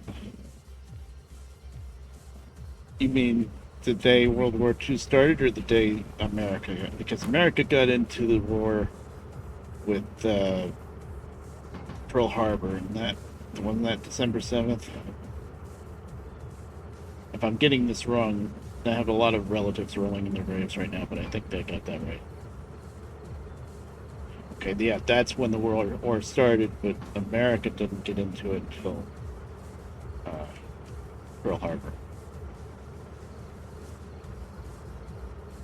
Of course, that's very American thing of me, saying the war didn't start until America got in, which is completely wrong. The war started when Hitler started, invading everything, which was before America got into the war. Back in the very early days, America didn't want anything to do with it, which was kind of sad the way America either didn't care about Europe or some Americans even almost to some extent sided with Hitler in the beginning. Just because they probably thought there was more money to be made that way or something. Also, it was the Great Depression, and so it was. I'm not justifying anything. Hitler was terrible. It should have never happened, but a lot of people were looking for strength. So wherever they saw strength, even if it was a terrible idea, they went with it. And that's the history that people need to always tell and make people aware of so that it doesn't happen again. Because times can be tough again. Times are kind of tough now, but they're not that tough as it was in the Depression. But times can be tough again, and then somebody like Hitler could show up again. And if nobody remembers what Hitler was, then you could end up with another Hitler.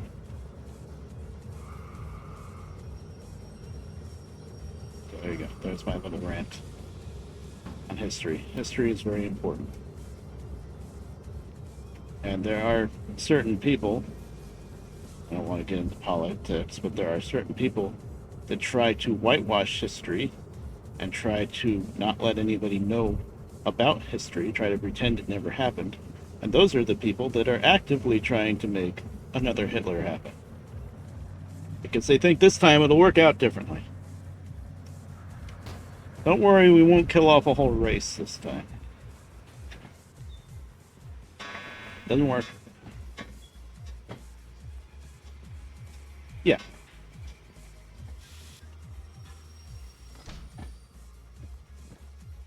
Yeah.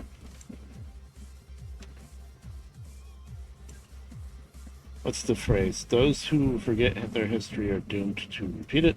That's not exactly the phrase, but you know what I mean. History is important. Okay, so now this car is 11, right?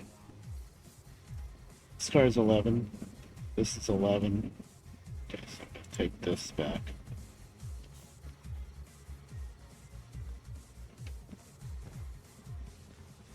Yeah.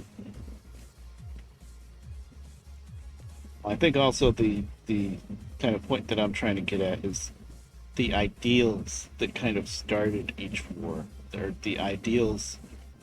Gotta speak a little lightly here, but because it gets to the communism too. That's kind of the thing nowadays. Is there's a lot of people who think that communism would work again. It's like it didn't work before. Why do you think it's gonna work now? Okay, these two cars are 04. these two cars need to go over here so that I can get them on the head end. Okay. And then we'll have everything together the right way. Oh, these two cars have a handbrake on them. Yes! Aha! I did not drag a handbrake around, causing damage and confusion and delay. Well, not really confusion, delay, but damage. Okay.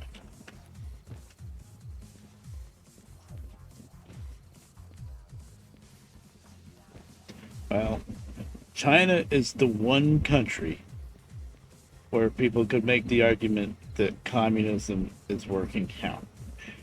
And that's only because they can't really fight it. Really. That's already they did communism in such a way that they eased it in basically instead of like a well, I don't know how it started in China. It might have been it was probably a revolution started, but they eased it in a way that everybody accepted it, and now forget it. There's no way that you're ever going to get rid of communism in China. And that's kind of partially the reason why a lot of people are thinking they could work out in other places like here. But America is a free country. It's always going to be a free country, and there's always going to be a big part of the population that will always want to be free. So that's never going to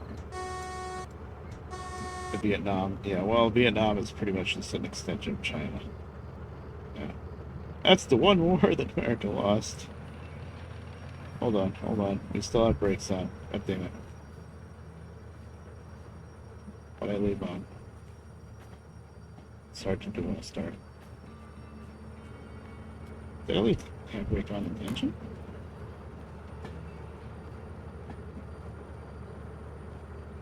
It's gotta be a handbrake on the train. Oh no, the first car that I picked up also had a handbrake on it, probably. First set of 11s.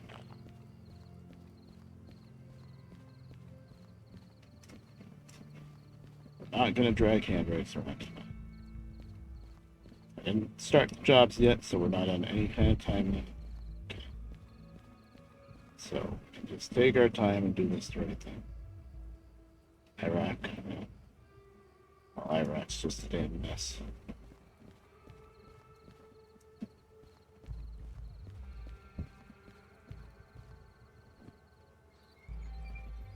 Tell you, we bit ourselves in the foot something fierce with Afghanistan.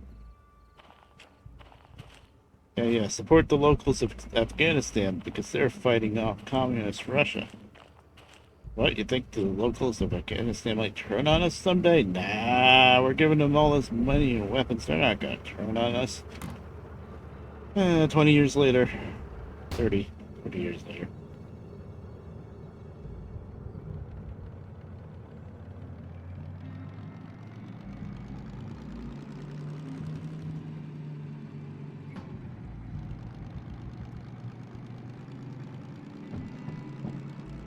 That's a little scary nowadays, talking about history that doesn't get remembered.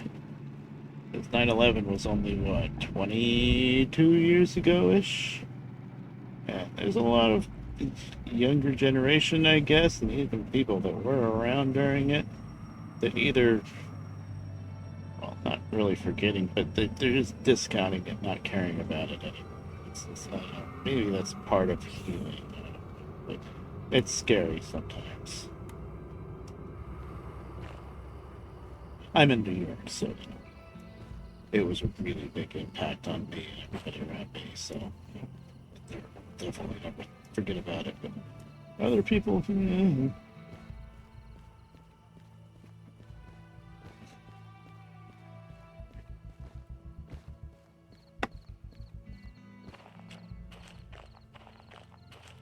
yeah, the jokes. I mean,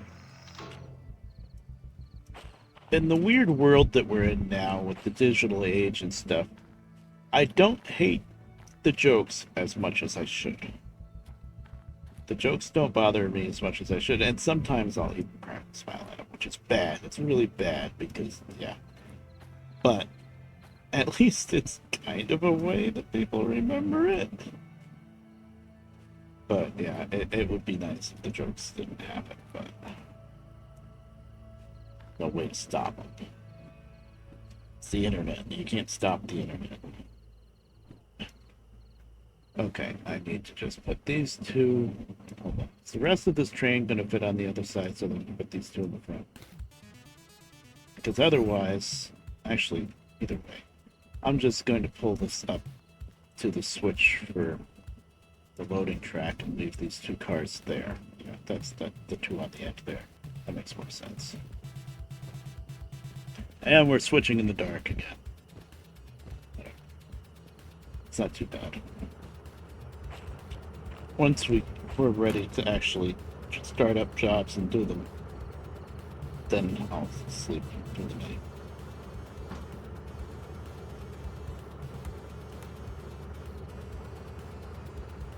Yes, this difficulty setting requires a lot of patience because everything is slow.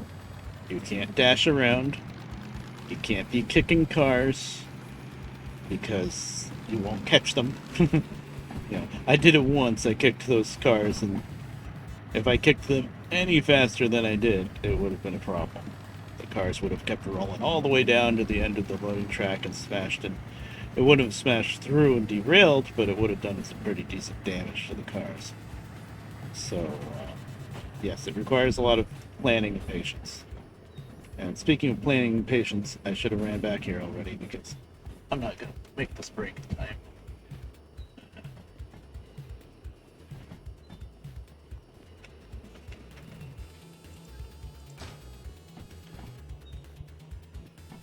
Stop. Oh, that's too close. Damn it. Think we'd sneak by there, chat? We might. We might do a high special saw-by.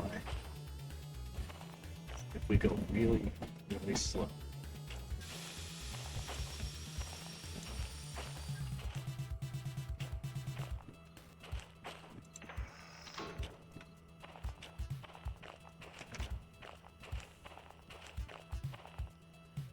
And it's gonna be really tight.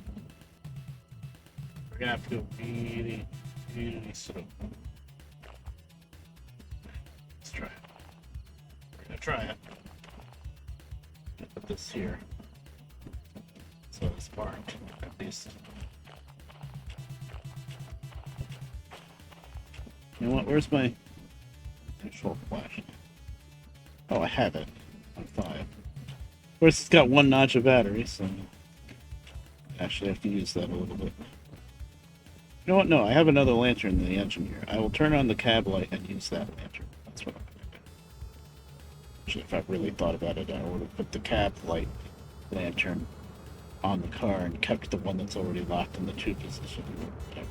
That's easy enough to fix. Let's just do that. Take this, put it in 2. That.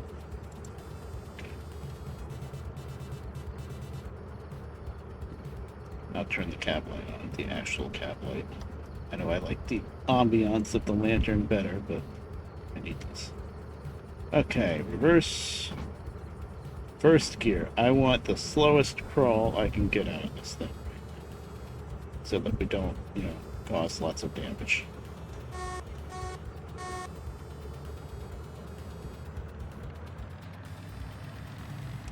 That's it.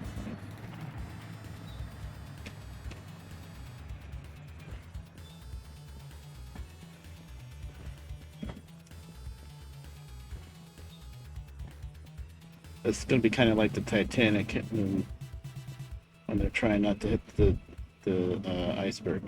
Turn! Turn! Fortunately, we're on rails. We can't turn anymore. Cicadas? Oh yeah, they're big. They only come out, once every 6 years? 7 years? Question mark? At least where I am. Oh, the precision! Oh, we made it. We made it. I thought I was going to slap it a little bit and then just very slowly try to shove it back just enough so we could sneak by, but we made it.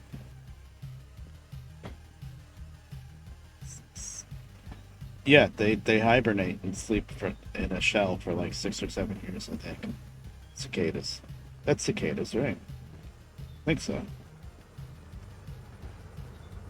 That's why you only hear these crazy loud cicada noises every like 6 or 7 years, I think.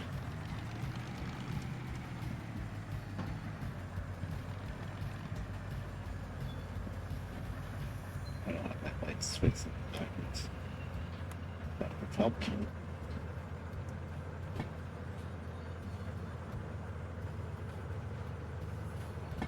That is as tight of a squeeze as you can freaking make it.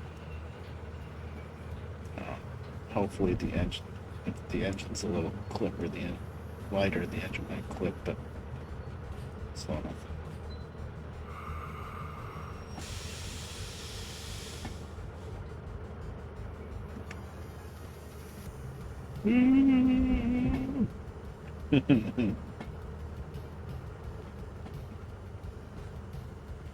Precision railroading, folks. That's how you do it.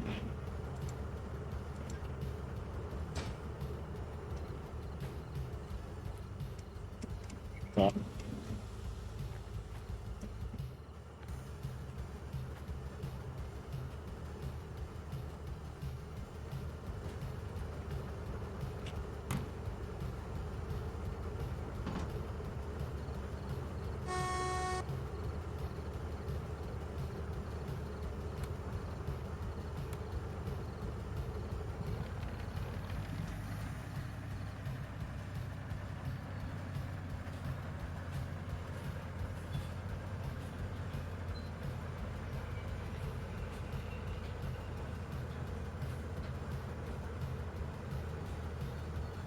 Yeah, it's one of those wacky things that's just ingrained in them from birth.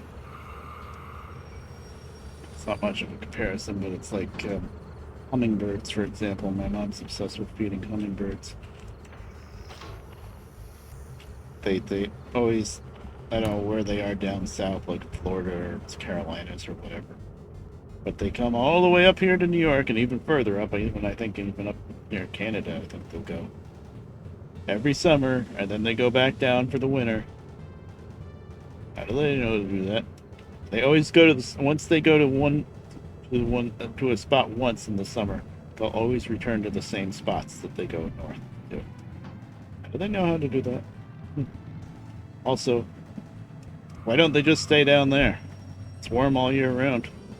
Are the flowers up here in New York really that good that they're gonna fly however many thousands of miles from Carolinas to New York just for better tasting flowers? I don't know. That's just what they do. Okay. That's two. That one can go back in the cab. We're done doing sketchy stuff. Back to cab. The actual cab light. Back on. Okay. Alright, now we've got this whole mess together. No. There we go. One more move.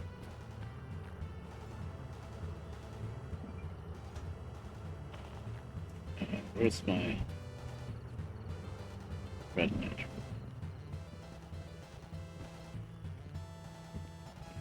Oh no, I don't need the red nitro. It's fine.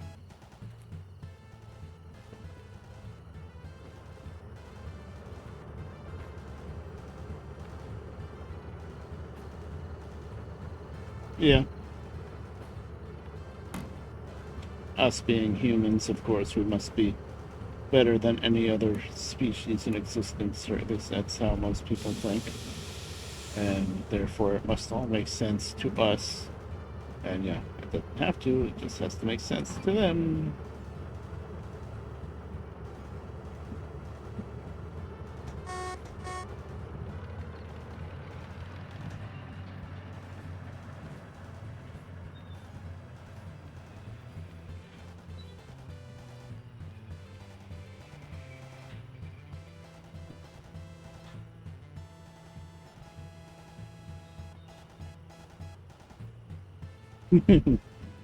Yeah, very true.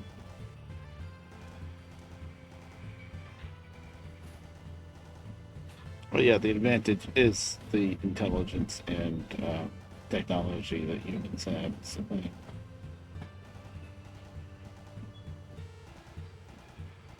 So, on one hand, it's unfair because the humans have all that technology, but on the other hand, they have that technology because they have evolved to have the intelligence to have that technology. Basically, if that makes any sense. I guess I'll keep that there. Let me just a little bit.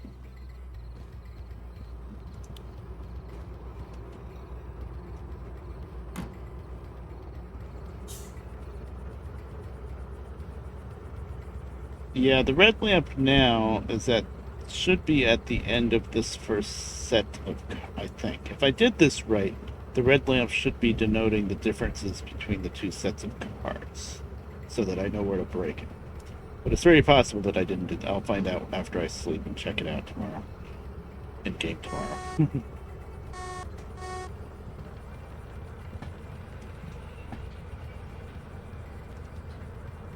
That regular lantern that I just left there is so that I know where to hook up the air. Couple.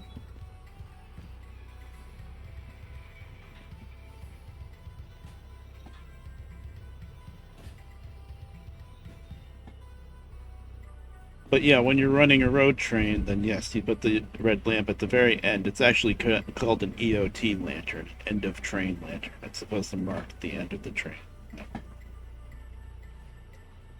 One downside of these, oh, come on. One downside of these knuckle couplers, unfortunately, is that you can't hang that red lantern on the knuckle couplers. And the vanilla chain and link couplers, you can hang the lantern, the red lantern. It's designed to hang off the coupler, actually. But I've run a few road trains with that red lantern just like sitting on the car or on the end of the caboose, even though it's not hanging off of something. It stays there. It doesn't fall off usually. I haven't seen it fall off yet. Yeah, yeah, it is. Okay, let's just bring this back to the beginning of the loading track.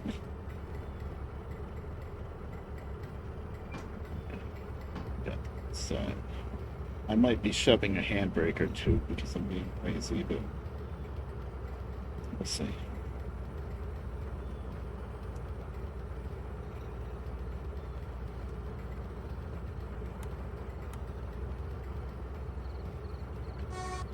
I think shoving cars with handbrakes is a bit more realistic on how it doesn't damage them as much.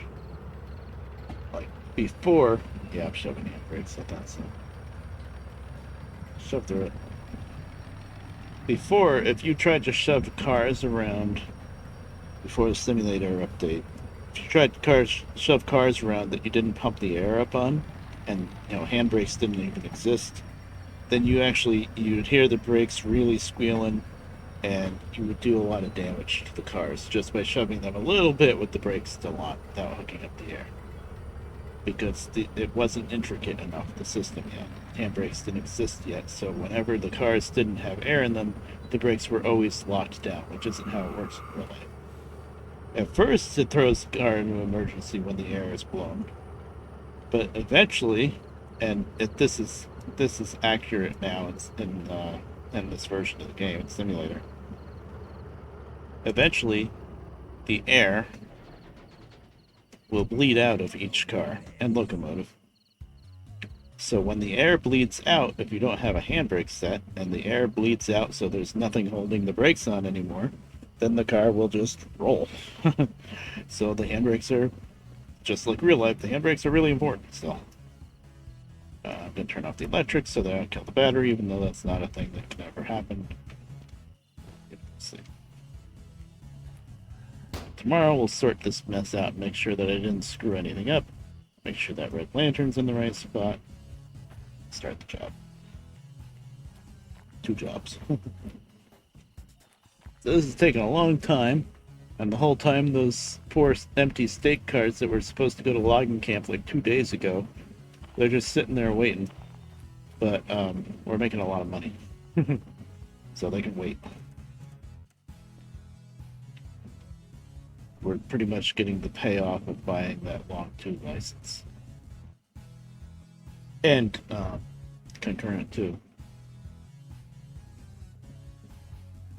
Steal your local when you... Yeah, right? That would be funny. You never know, someday. I'm gonna sleep in the real bed. I feel like I've earned it. That's wrong.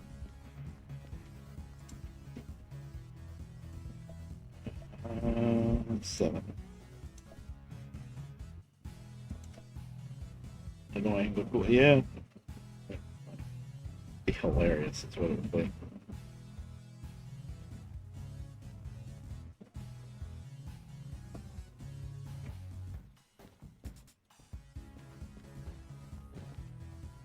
Now, can it be night morning without being a thunderstorm? Yes. My lantern. Oh, I left it on the table. Alright. Gonna leave this on just in case I need it again. Okay. Now let's figure this out. First off, it's everything on the loading track.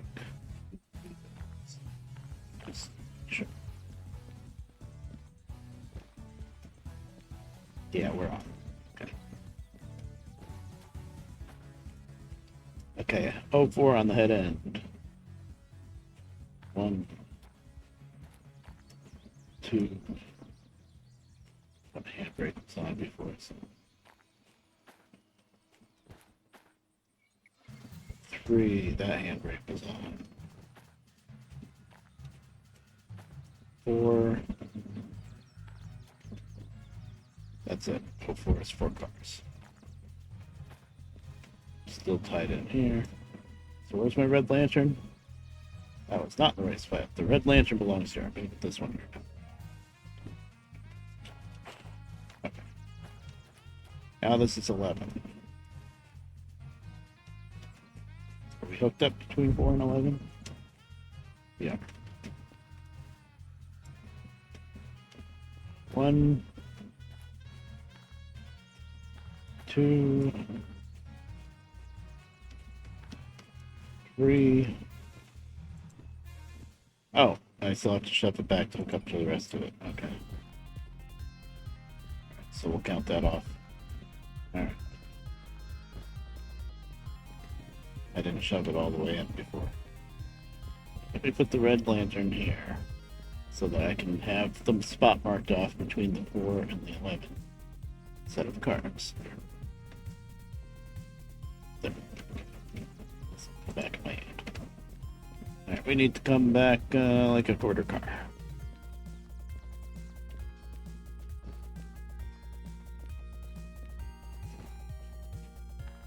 See the train driving down the track with that. Well, eventually, and this is, long-term, multiple years from now, eventually, I do believe they are going to add double tracking to some of the lines and AI trains that you have to deal with, and signals. So that if you have a red light, you have to stop and let the train go by, that kind of stuff. That'll be interesting someday.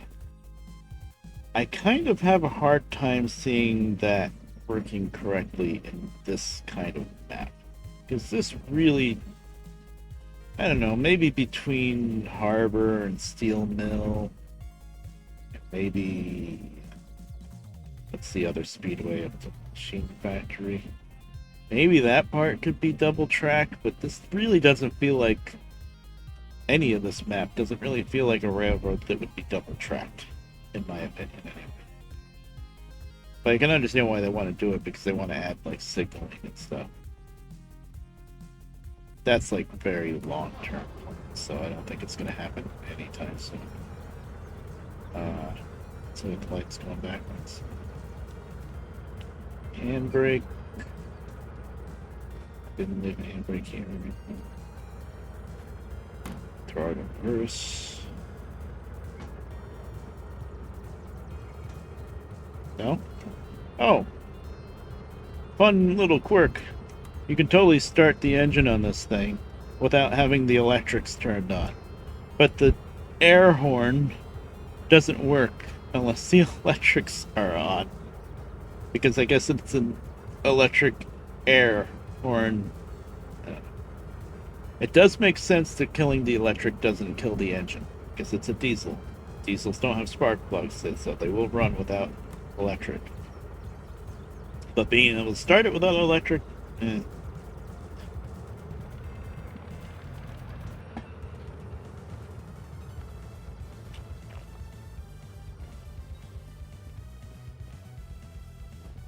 Okay. So there's my spot between the four.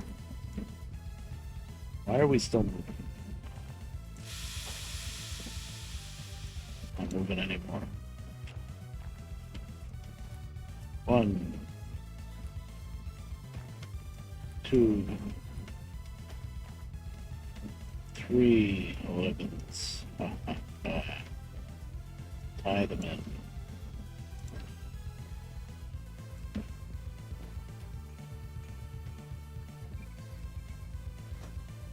4,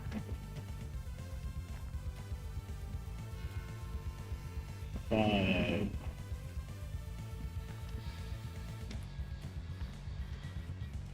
6, 7, 8, 9, 10, 11? 11s? Really? Right. Yes, that's 11. Okay, job number 11 has 11 cars. Beautiful. Oh, you have strep throat? Oh man, that sucks. I haven't had that in a while, but it always sucks. Wow, this barely fits on the loading track. We're damn near by the buffer here, and we're right at the flag at the... Wow, okay. Impressive. I usually don't load up this track this much. Okay, so that's 228 tons. That's 627 tons. We're not going to do this all in the same time because that's just... Even this one big job, I'm probably going to have to split in half to get up the hill. So, as nice as it is that we have everything all together, I'm going to break it back up. And do just the 4 cars first. Get that out of the way. And then break the next set in half, I think, after they load it up.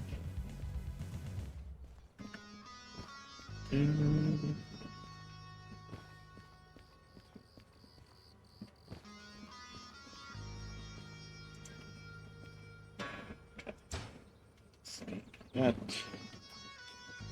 Lock this down. Slot trains, we'll lock down 2 spots. Okay, 11. 11. 04. Alright. Let's just pull forward a tiny bit to make that break official. Start the job.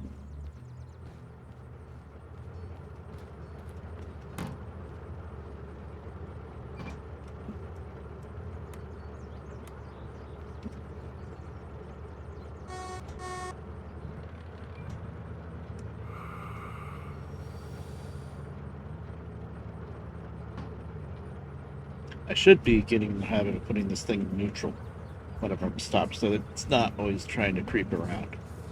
But I never do that because then when I come back in I forget that it's in neutral and then I start giving it gas and it's in neutral so it doesn't go anywhere. Then I gotta drop the throttle, wait for the revs to come back down to idle before you can get it back in gear. But it would be nice if I got the habit of doing that. It's kind of like part of 3-step, I would think. Okay. 04 first. Yes.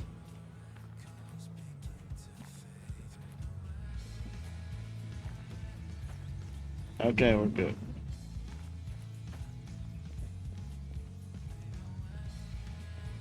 If anybody exhausts, please don't copyright me. I think this song is safe, but we'll find out. I think this is a Vinny Vine sauce. Alright. No, Final Fantasy, never mind. That sounded like it.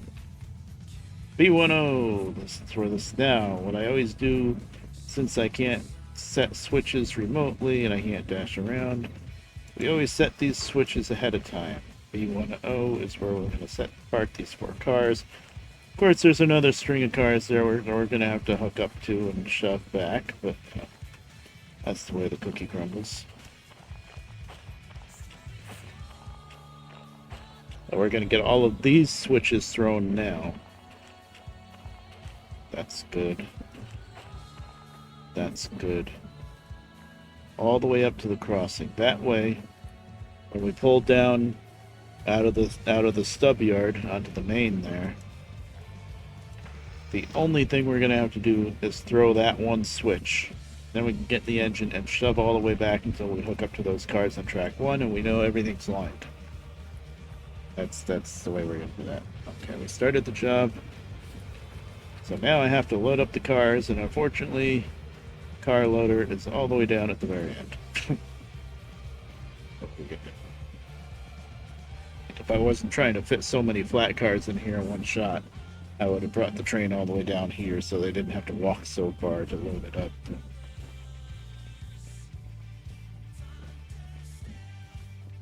There's a reason why these jobs are worth so much money, because it took me, I don't know how long, let's see, I've been live for 2.5 hours. It's probably taken me at least an hour, hour and a half, I would say, to get these cars, just to get these empties together on the same track and ready to go. So that's why it's worth so much money.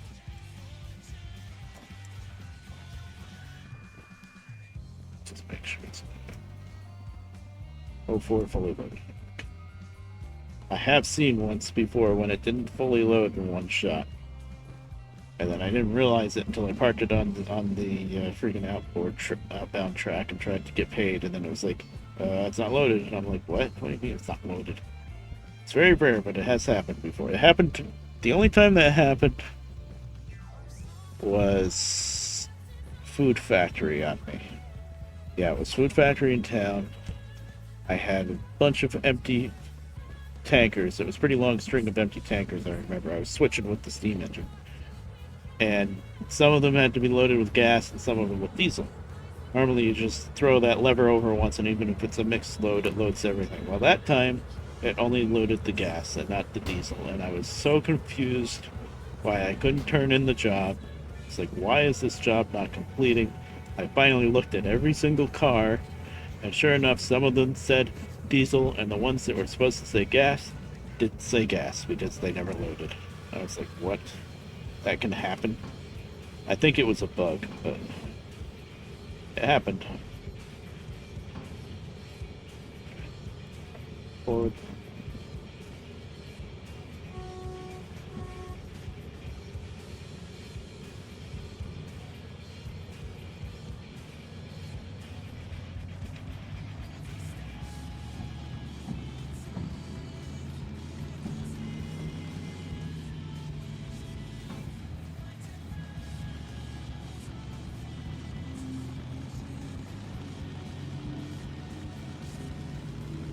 Skipped third, and she's not too happy about it, but she's doing nothing.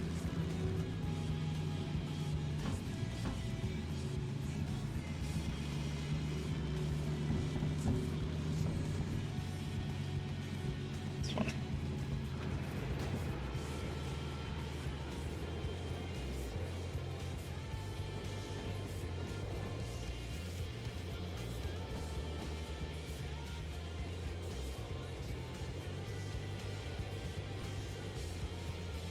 Don't run off the end of the car like a dumbass. I almost did that, but not quite.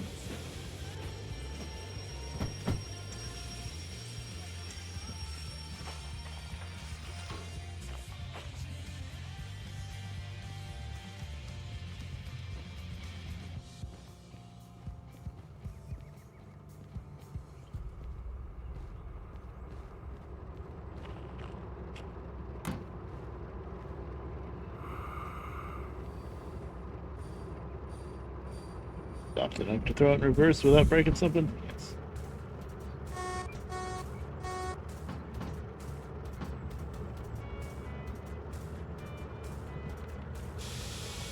Give it a little gas before you take off the independent brake. Just to make sure you're going in the right way.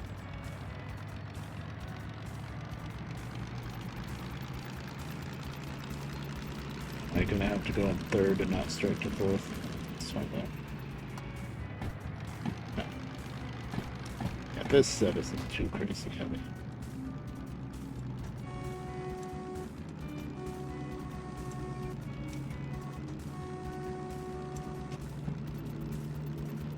I think I timed that pretty good.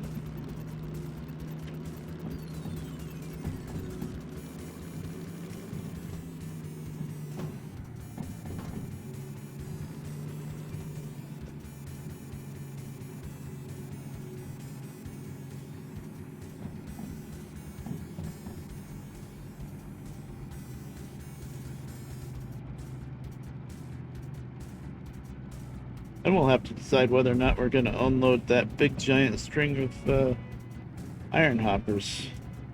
That's gonna be quite the ordeal, but it is worth like $40,000. So. Nice.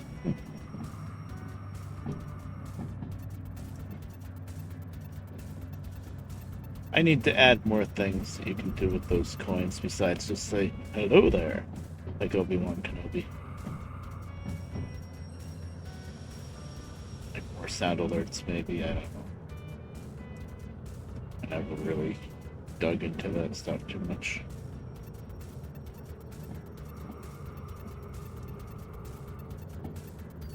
Okay.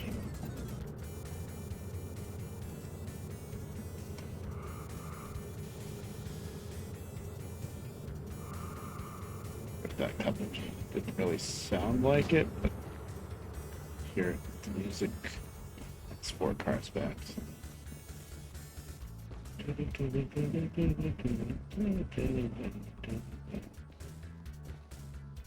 Yes, we're covered. Good. Okay, I think I can take this lit red lantern now. That's all hooked up. It's the handbrake here. Am I gonna have to remove it? It's here. Okay. Aired up. Check. Got the handbrake off, so now we can shove this mess back a bit. We do have to shove it back, right? Yeah, barely, just like a half car, but actually, technically speaking, when it comes in terms to what the game will accept as being on the correct track, you don't have to get past this sign. The car just has to be past the points up here. So technically the wheels of the car could be like up here. And I think it would still count it as on the right track. But just general practice, I like to always keep things past the signs anyway. Just so I know everything's gonna clear, I guess.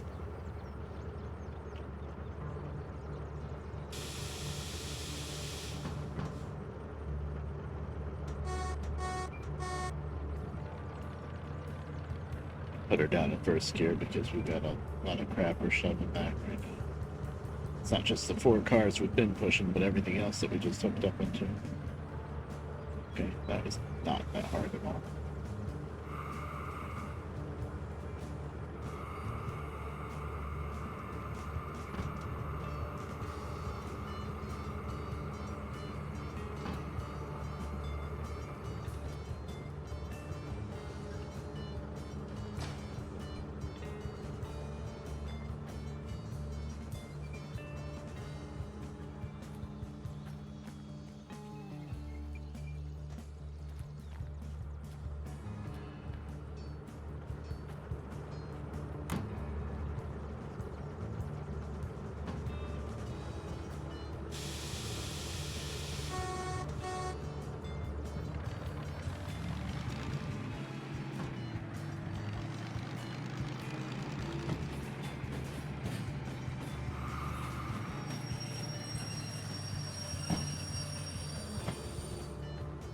Good job.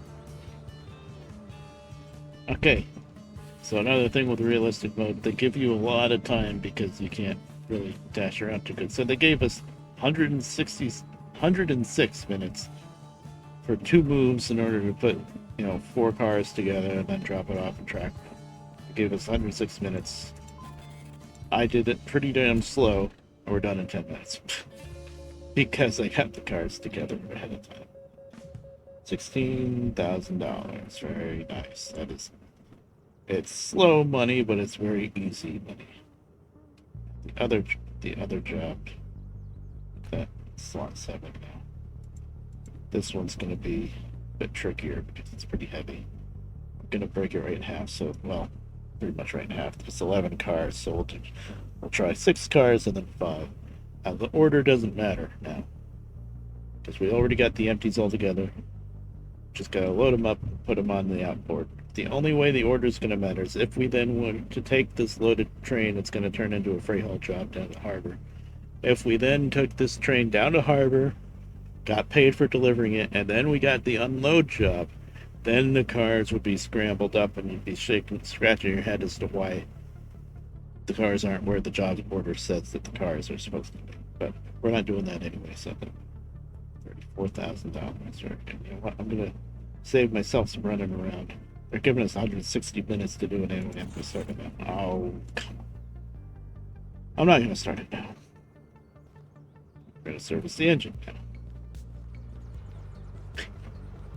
Tried to save myself a trip, but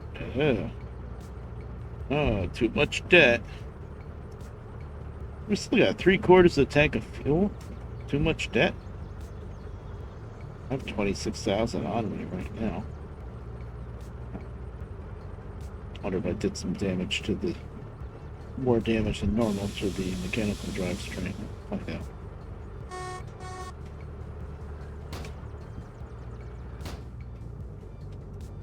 We're only down 1/4. I didn't service it when I first got here from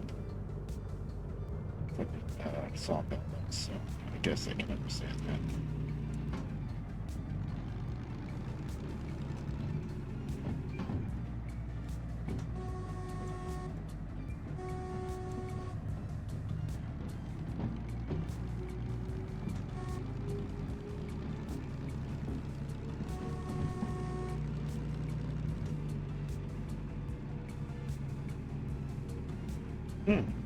Derail 11. No, not doing too bad. How have I been streaming? 2.5 hours. Feels like a little. That's interesting. Usually it's the other way around. Usually I find out that I've been streaming 4 or 5 plus hours, and I thought I was only streaming for like 2.5 or something.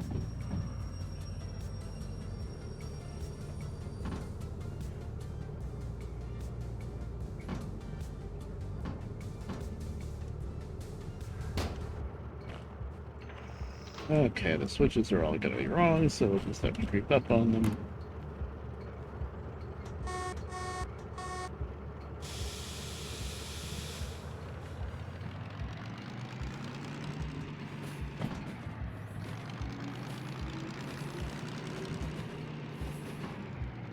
By creep up on them, I mean aggressively accelerate to 6th gear. And then hit the brakes. But you know what?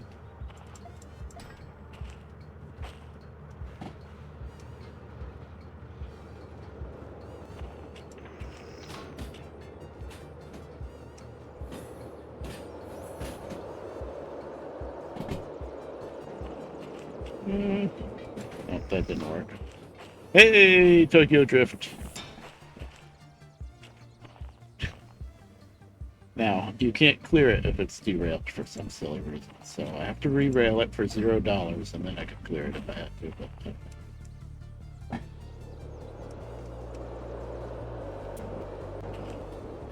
am I ever going to beat it? No, we're going to Tokyo Drift again? No. Okay, this time. Really, every single turn is wrong? Nice. It must have been quick. I didn't give you much of a chance to take the screenshot.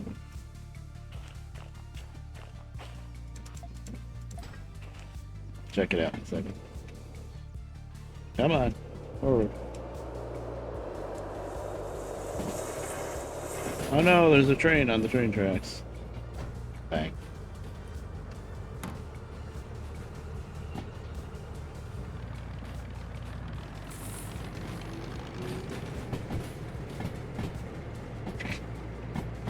Okay, okay. Well, you know what?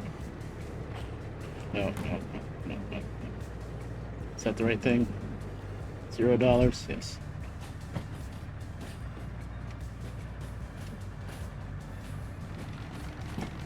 Poor little hand cart, used and abused. Yeah. Anything to save a few seconds here and there, I suppose.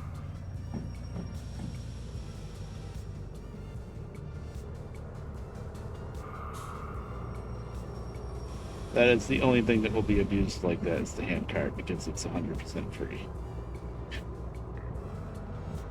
Let's try 7th gear. Nice.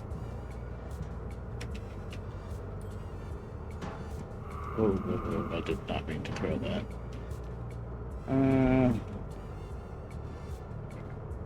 Just a little bit.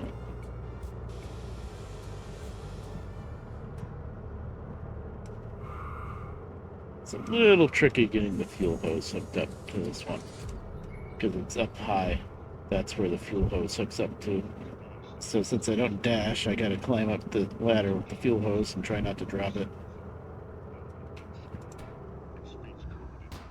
Although the hose is a lot longer than it looks like it should be.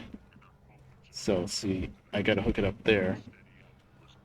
But I can't really, well, I can kind of jump on here, but I want to go up the right way, damn it. So like that. There we go. Now we gotta get it to hook. Oh, wow, it hooked while I fell down. Okay. Whatever. Neat little thing they added. I like that they have a hose that you have to physically attach to fuel it down. I think that's probably it. Now, what was low enough that I had too much debt? That was only $264. Diesel was $1,200, but still, that's not that much. There is no electrical. Barely anything.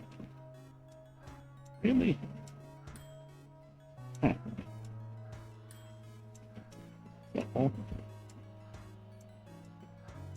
I mean, this stuff does that. The mechanical powertrain stuff does that up, yeah. There's only that little sliver. That little sliver was $1,900. On the wheels. So total $4,000.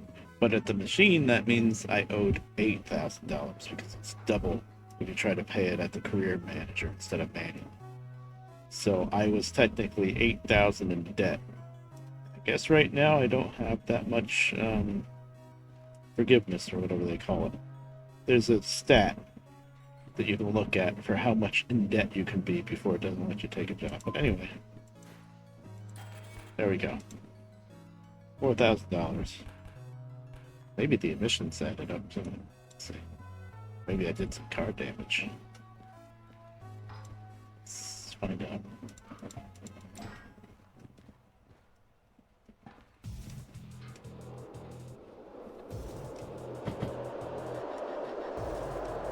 Oh, and Sergio, you were wondering if you could derail this thing. Yes. Whee! You can derail it. I got it to land perfectly upside down. Okay, that was pretty good. Handcart is cool. Yeah, and yep, it won't let me clear it because I have to re-rail it before it can clear it. Rail it for $0. That was reskin. Nope, I don't want to reskin it. I don't have any handcart skins.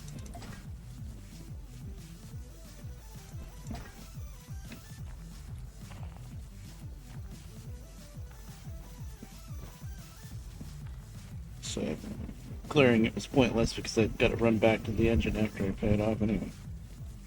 Let's see, what else fees do I have? No, that's it. $75 in emissions. Huh. Just don't have that much of a clearance right now. Did I pay it? Pay. see my stats. B tolerance, that's what it's called. I can only be, okay, yep, I can only be commas, people. Commas, every 3 digits you put down a comma, and then it's easy to see where the thousands are. 5,226. I can't be any further in debt than 5,000. I guess technically I was 8,000 in debt. I was really only 4,000 because I had manual service, but as far as the machine is concerned, I was 8,000. But now that I just paid off all of my debt, we can get a license. We have 22,000 right now. Actually, that might not be enough. We only have 22,000? Wait, did I turn this? I turned that in and... Oh, that one was only paid out 10,000, right? I'm thinking of what do I want to buy now. Concurrent 2 for 20, or the 060 for 20. Let's get the 060 first. We can get concurrent later.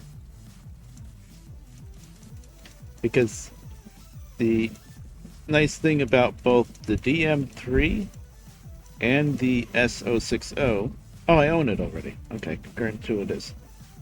The good thing about both of those is you can buy both of those licenses, and neither one will raise your copay.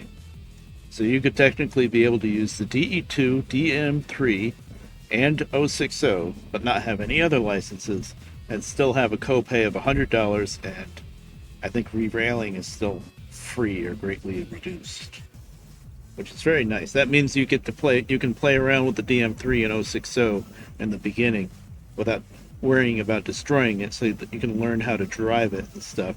Then once you're confident that you're not going to destroy it, then you can start buying your other licenses and raise the copays. Okay.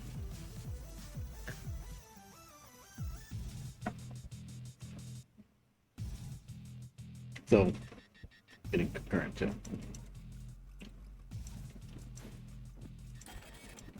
That raised my copay another $10,000. I don't want to think about how high my copay is now. I haven't even gotten any hazmats yet. And my copay is, it's not going to tell me because I don't know anything right now. So I go to stats, I guess. Ah, yeah, copay remaining. Copay total. Surprised it's not even, but $33,000 copay. And I still have a lot of licenses I want to get it. But I'm pretty good at not derailing and not destroying things, so I'm not too worried. Although I say that, the problem is I'm playing this on stream. And when I do things on stream, I make more mistakes than normal. Okay, this flashlight needs to charge up. You can see it's in the sun, so it's charging up. I'm going to set it down in the sun where I'll remember that I set it down. I think I can put it right in the cab at the end. I was thinking of putting it on the ground right here, but I'm not going to remember it's there. So I think I'm going to stick it on that little kind of dashboard on the cab of the engine. So since it doesn't matter what order we put these in the loading on the output track on, I'll just take the first, I don't know, 6 cars and put them on the output track and come back with the rest. They're going to be backwards order, but it doesn't matter. I suppose I could get the handcart back up, but I'm almost there anyway.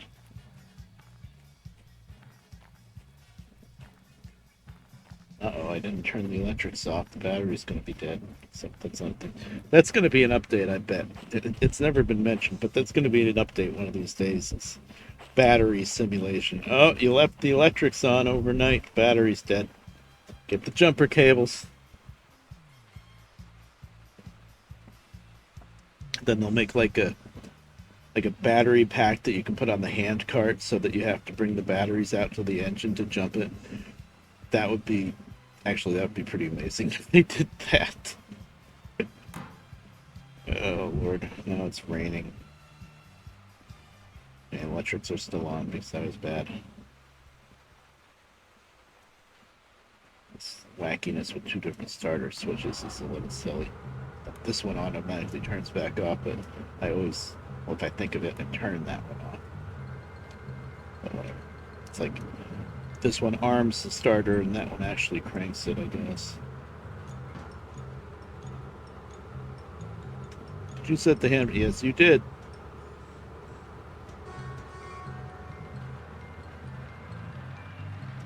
It's so funny that you can start the engine without electrics, but you can't blow the whistle, the horn, without electrics. That's an air horn.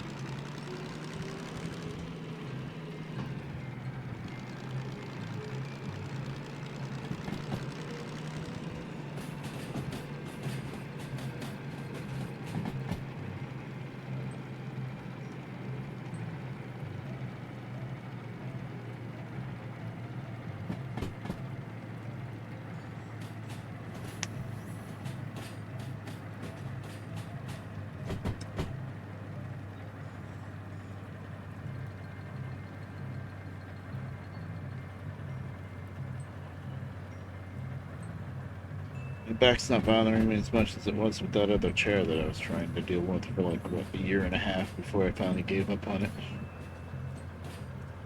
I had like 3 different pillows behind me, all sorts of different things. I had a block of wood wedged in the hinge part underneath the chair to try to make it straighter. It's just, this chair that somebody found on the side of the street for me that somebody was throwing out. Somebody else was throwing out. Better, light years better than that pretty much new one that I couldn't stand.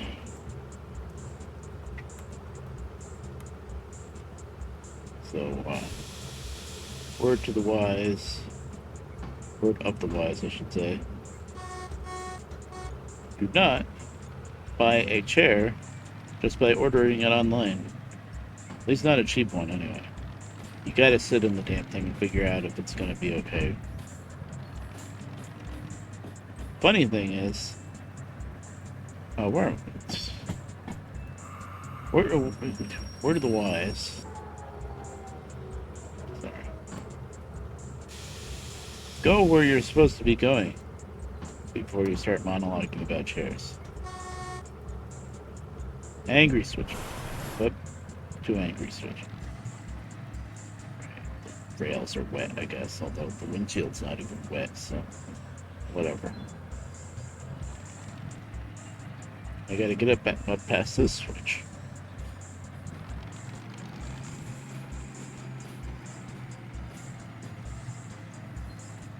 So yeah, sit in the chair before you buy it. Of course, I'm a terrible antisocial hermit crab type person, so I don't really go to stores, is the problem.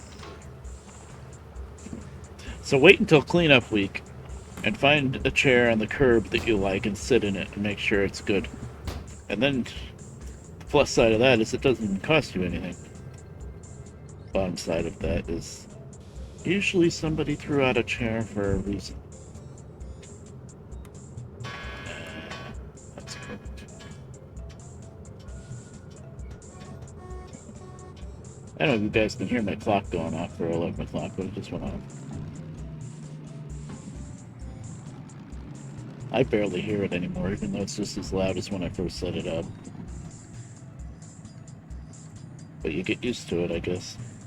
My mom's used to it, too. When I first set it up, I would put a piece of styrofoam in the chime so that it would shut up at least at night. You know, be like just a dull noise instead of a loud chime.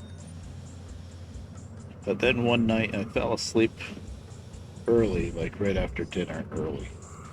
I forgot to take the styrofoam out. But it was like 2 in the morning. I heard the chime go off when I woke up. I was like, uh-oh. I was supposed to do that. And I was worried that it would have woken up Mom. But I asked her the next day, I'm like, I forgot to shut up the clock last night. Did the chime wake you up? And she's like, nope, didn't even hear it. I'm like, so if I start just not shutting up the chime anymore, you think it'll be okay? Yeah, go ahead. And sure enough, doesn't bother her. If I'm already awake, or like mostly awake, if the chime goes off, then I'll kind of wake up a little more. What time is it? But you're already ready to be awake at that time. And it never wakes me up from sleep, I guess is what I should say. And same with mom. Mom's in the other room, so it would have to be really loud to bother her, I think. She's a really sound sleeper, too, so.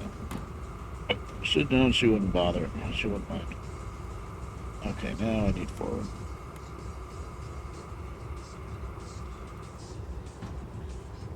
Yeah, that's actually the gear that I want.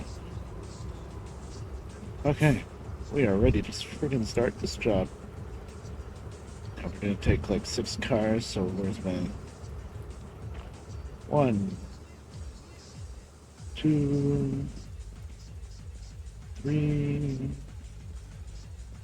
4, 5, 6. Scissors talked to me a little bit, a couple of DMs.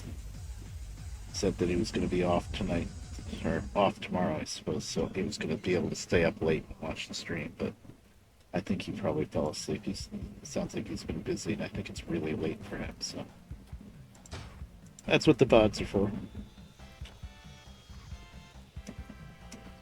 I gotta do some of my streams. I guess the first few streams I did do at daytime, and then I was like, oh, maybe I should do nighttime, maybe more people will show up. I gotta switch back and forth. Either day or night, I suppose. Okay. That's ready to go. Now let's just do that. Make sure that it doesn't recouple on me. That's not going to get smashed with steel rails. I'll come back. Oh, let me look at your screenshot you sent me.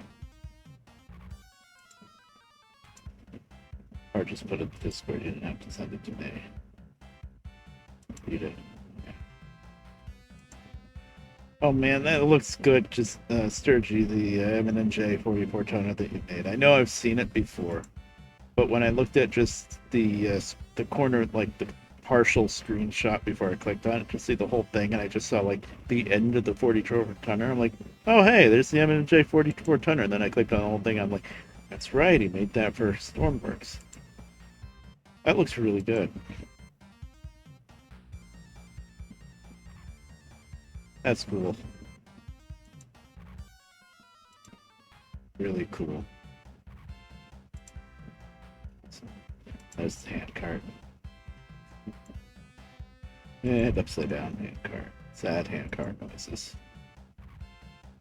And I got that thing going so fast once in the harbor, the handcart, that I hopped. I don't know if you know this specific curve that I'm talking about off the top of my head.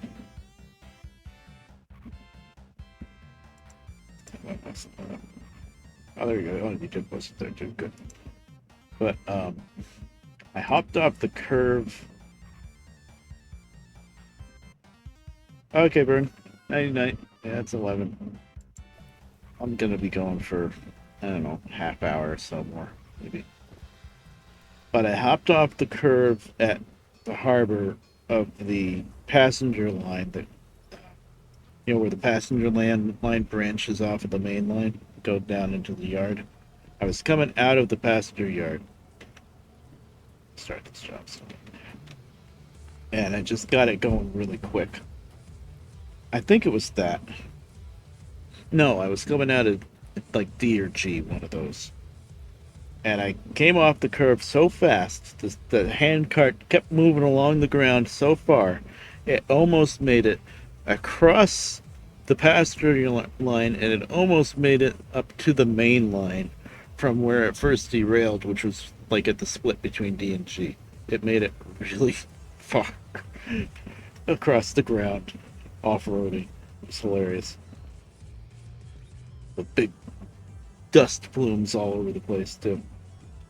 It's like, oh man, that's great.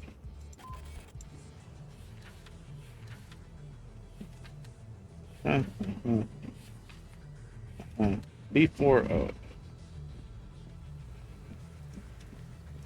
Okay, so that's one left. Yeah, that's 3, so this is 4. Once again, we make sure this is thrown ahead of time. I think all I have to do is throw this switch. Oh, good. Just a little bit of rain we had clearing up. Honestly, I really don't think it was enough rain. Wow, look at the smoke blowing around down here. I thought that was fog, but I think it's like smoke. Maybe it is fog, and it's just... I think it's simulating that the wind or whatever is a certain way. The smoke from the steel mill, right? That's not just fog. I think the smoke from the steel, or smoke from the engine, probably. It's like blowing around down here. Man, there's so much detail they've added to the game now. It's so amazing.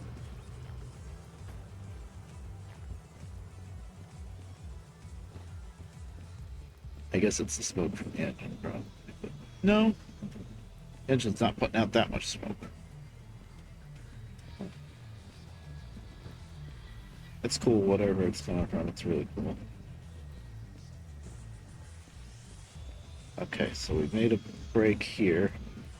We kept that so that it will stay broken. Yes. All right. So we're going to do 6 cars up the hill, then 5. That's what we're going to try.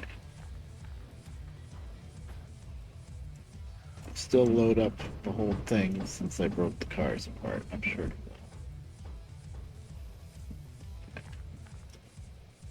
Fully loaded.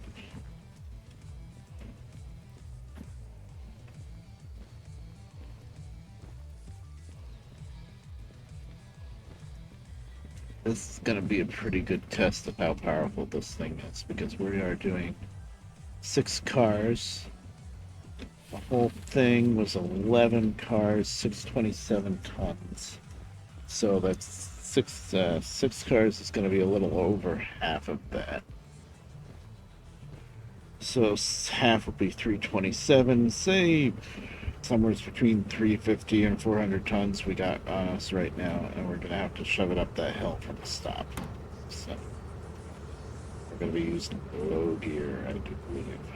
Right now, on a hill, I'm gonna try starting in second. Yeah, she can do that. Third would probably be a bit much.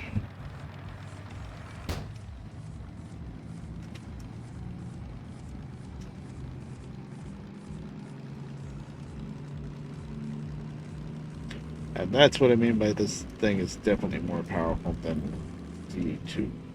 D2 would be able to do this, but very slowly and with a lot of complaining. I just skipped from second to fourth. If we were going uphill, skipping gears, I don't think it would be so good, but we're not uphill yet. When I come back up the hill on the main, I think I'm going to have to go 1, 2, 3, 4 with the gears. Not going to be able to skip the fifth.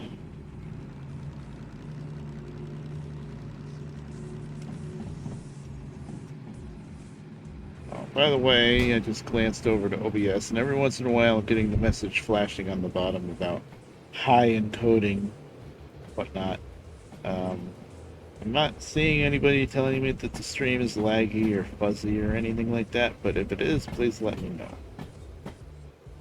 Don't know if there's a whole lot I can do about it, because I don't think I have much of anything running that I can kill. It's fine. That's what I thought. It's just like flashing every once in a while with the high encoding thing. It's not staying on high encoding, so I don't think it's that bad. But one of the things I'm looking into maybe doing, like if I want to spend the money on it, but I should do it. It's a good investment for the computer. I'm going to double my RAM. Right now I have two 16 gig sticks, so 32 gigs of RAM, which is already pretty good. But this game is a real RAM hog, and I think probably OBS might be too.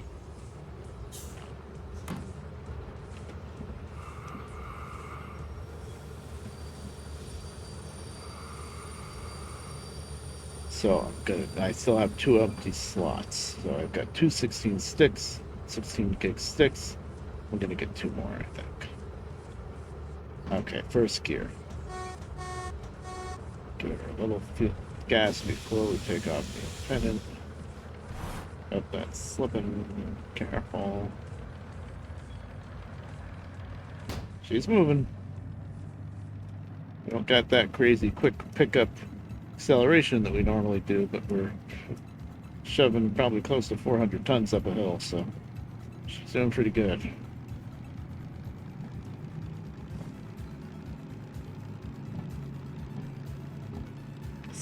Yeah. Well, before I upgraded, I had a total of like, I think I had a total of 12 gigs, not even 16 gigs of RAM. And I was able to play Derail Valley, but not great. I was able to have skin manager, but I couldn't have that many skins. And I couldn't do the cargo swap mod at all. That hasn't been updated for Sim yet, but cargo swap was basically skin manager, but for the different cargoes that could go on the flat cars. So, okay, now I'm making her work because I'm skipping third gear again, but she's working. It's okay.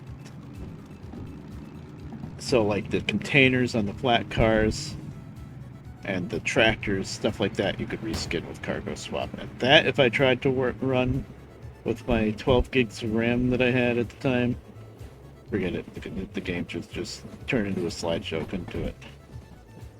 But I could handle skin manager mostly. But I had to I had the graphics settings set lower, of course, and I had to pretty much avoid harbor. Harbor was a bit too much because there's just so much cars sitting around in the harbor, and it's got to try to reskin all those cars. And yeah, the mods really do make the game harder to run, or at least it did. I think nowadays it's not as bad. So I'm starting to pile up a lot of skins, and I haven't noticed really any change. It loads up pretty fast.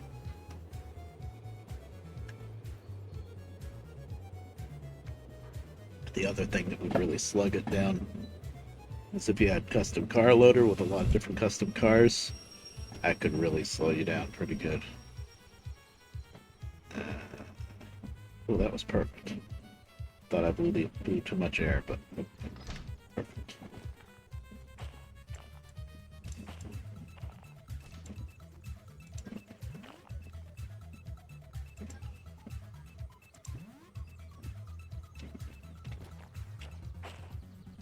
Oh, the handbrake's all the way down.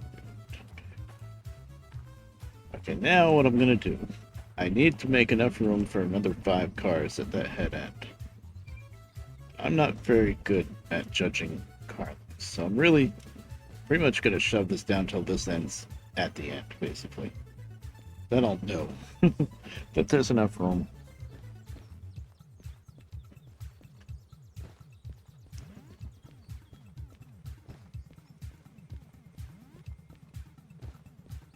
Gotta put the red lantern here so I know where I gotta tie the air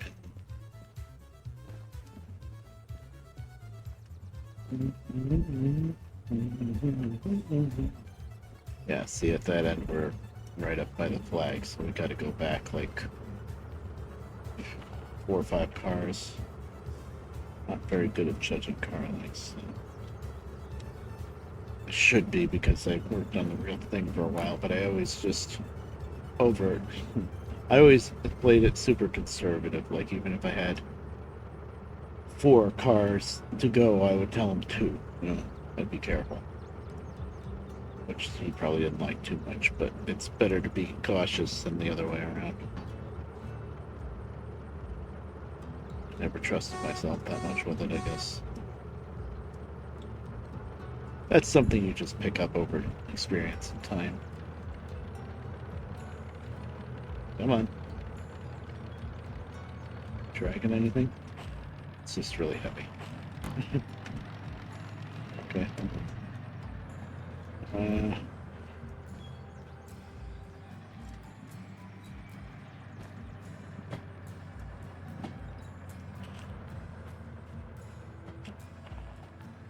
Yeah, this is the kind of thing that second person would really come in handy with.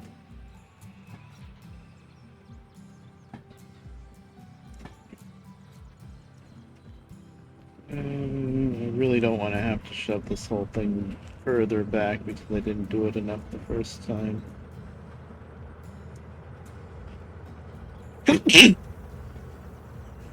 Excuse me.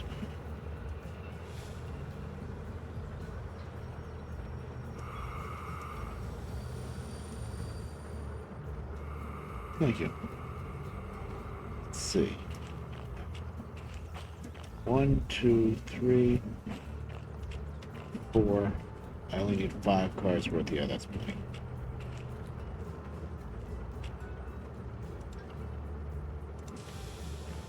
Yep. Old habits of playing Derail Valley. I just did a big no-no in real life. Real life, you'd never ever try to take these hoses apart by hand because they're charged up with air, you see. So as soon as you start breaking them apart, they blast you with air. It's a very good way to blast a lot of crap into your eyes. So I was always trained, close the cutoff valve, pull the pin to uncouple, turn away from the coupler while they're pulling apart, so that when the air blasts down in the ground, you don't get crap in your eyes. It always worked for me. Nothing ever happened to me. But yeah, whenever I see people play this and they're always popping this by hand, or a lot of times what they do is they close both angle cocks, so they're bottling the air in the cars that they're parking. I'm like, blow the air. You're only holding the cars in place with the one handbrake that you're setting. When you blow the air, you're throwing the entire train into emergency. That works a lot better. But everybody thinks they're doing it quote-unquote properly by closing the angle cock and not letting the air blast out. I'm like, no. If you're parking the cars, you want the air to blast out.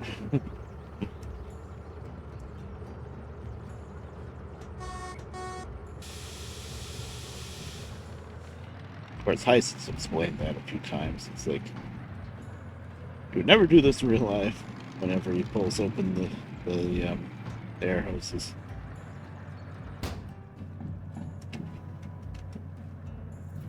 But he plays very dangerously. For entertainment purposes, and I think the biggest thing is he's a real railroader in real life.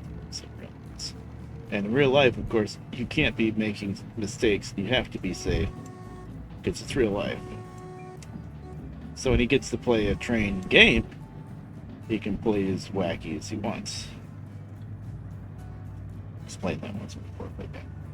So of course he's gonna be wacky and he's gonna just blow up the explodey boys all the time and all that. It's what the people want.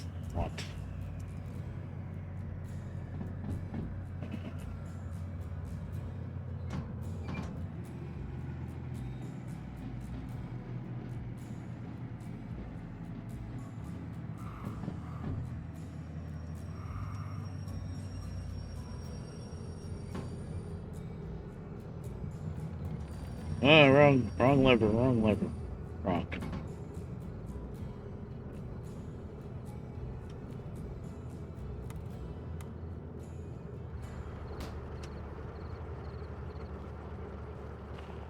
Oh, yeah. Green Square are reliable. They're pretty good.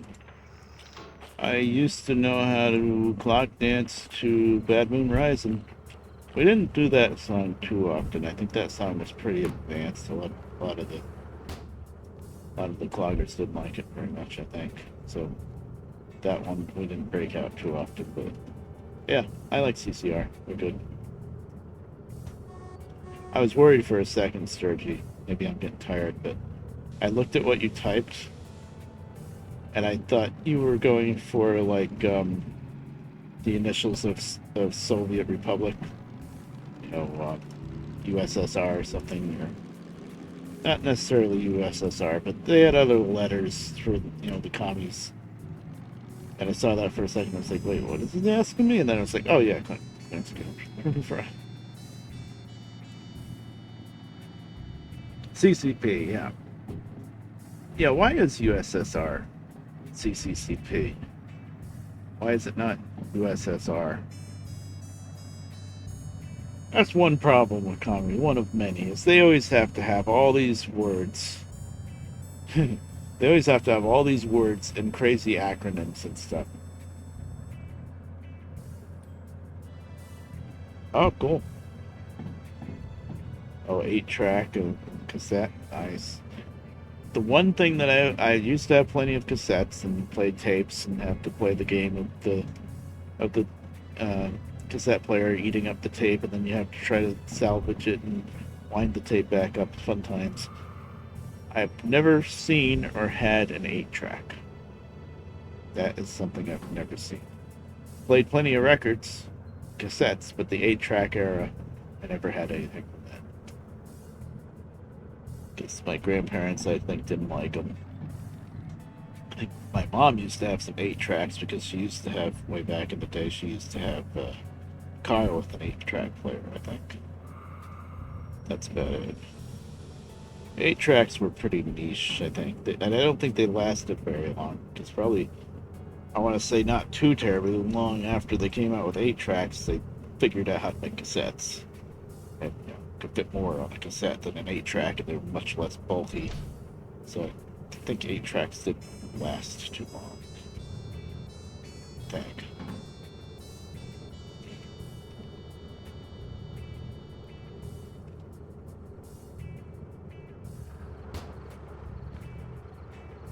Oh, cool. It's usually if the tape gets eaten, it's not too big of a deal. Unless you're real hard on it, you're not careful getting the tape out, and you end up breaking it. Then it's a lot worse. But usually, it's not too hard to deal with.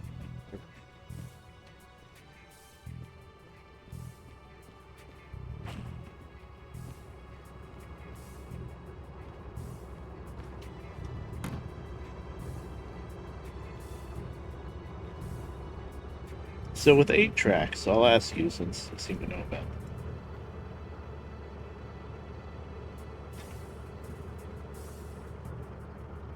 It's lined up one. Oh, yeah, that makes sense. With 8 tracks, I'm guessing it's 8 tracks, 8 songs, and you don't have to flip it, right? I don't think you would have to flip an 8 track. It looks like something you would flip. Oh, it's 4 songs. Oh, can't flip it. Yeah, I didn't think you would flip it.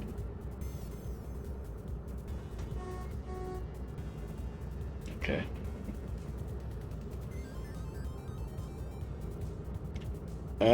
2 tracks. You're right, for stereos. Yep. So it's left and right. 4 songs, left and right, so it makes 8 track. Okay, that makes sense. I'm trying to start third gear.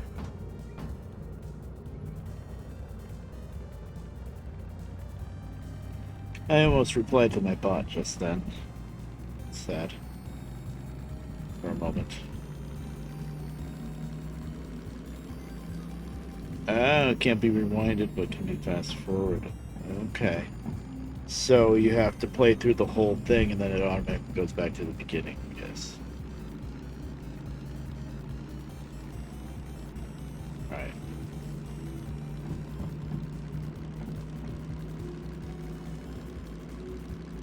So if it's only 4 songs, yeah, I can see why they didn't last too long.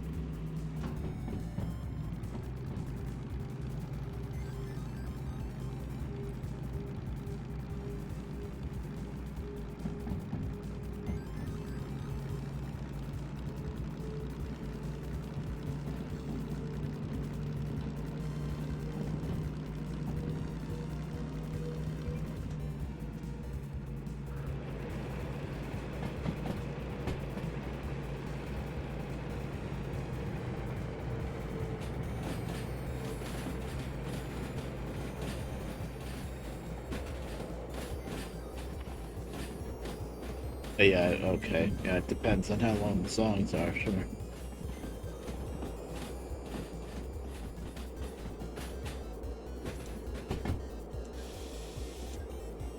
Okay, way faster.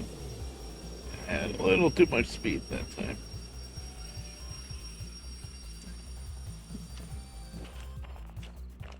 Let the there well longer that time because we were going a little too fast, and I gotta run here, go here, throw the switch and come back. I don't want it to start rolling away from me.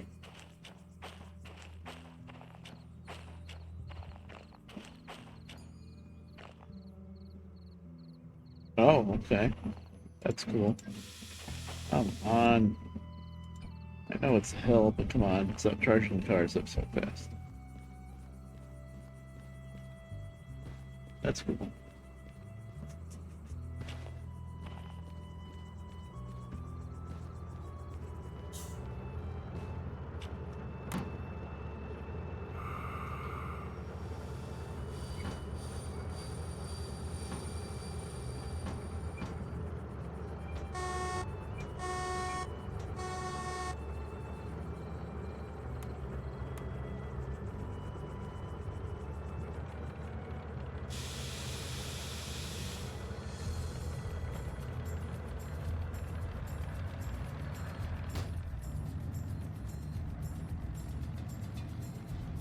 Oh, sponges, okay.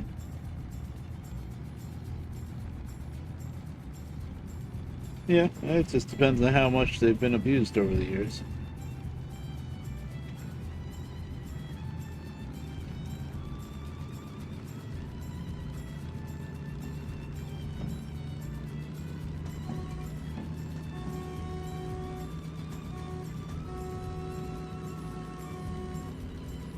Yeah. I still have a bunch of tapes. They're not in that great a shape, a lot of them. Some of them are still fine, but... Well, you know what I have. I have that VCR set up under my monitor.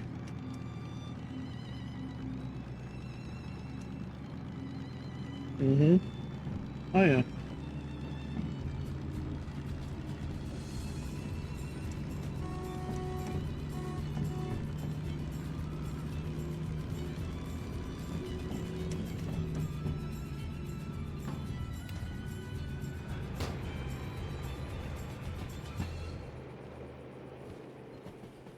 I might have taken too long to get down here.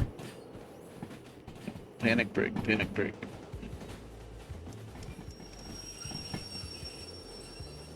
Oh, what am I worried about? I got tons of space.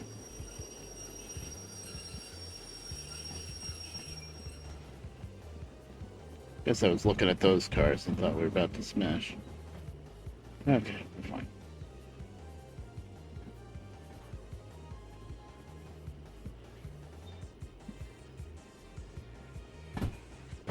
Yeah, that makes sense.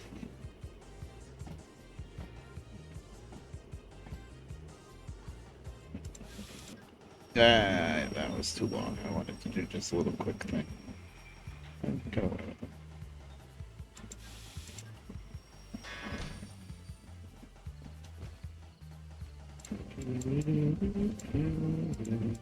No, no. God damn it. I hate it when I click those couplers by mistake, and I do it all the time. I'm just not very good with my mouse. Because at the end of the day, it's the problem. Okay, let's see. I gave myself enough room, right? I don't have to shove these back even more. Pretty sure we should be good. Oh yeah, buddy, good.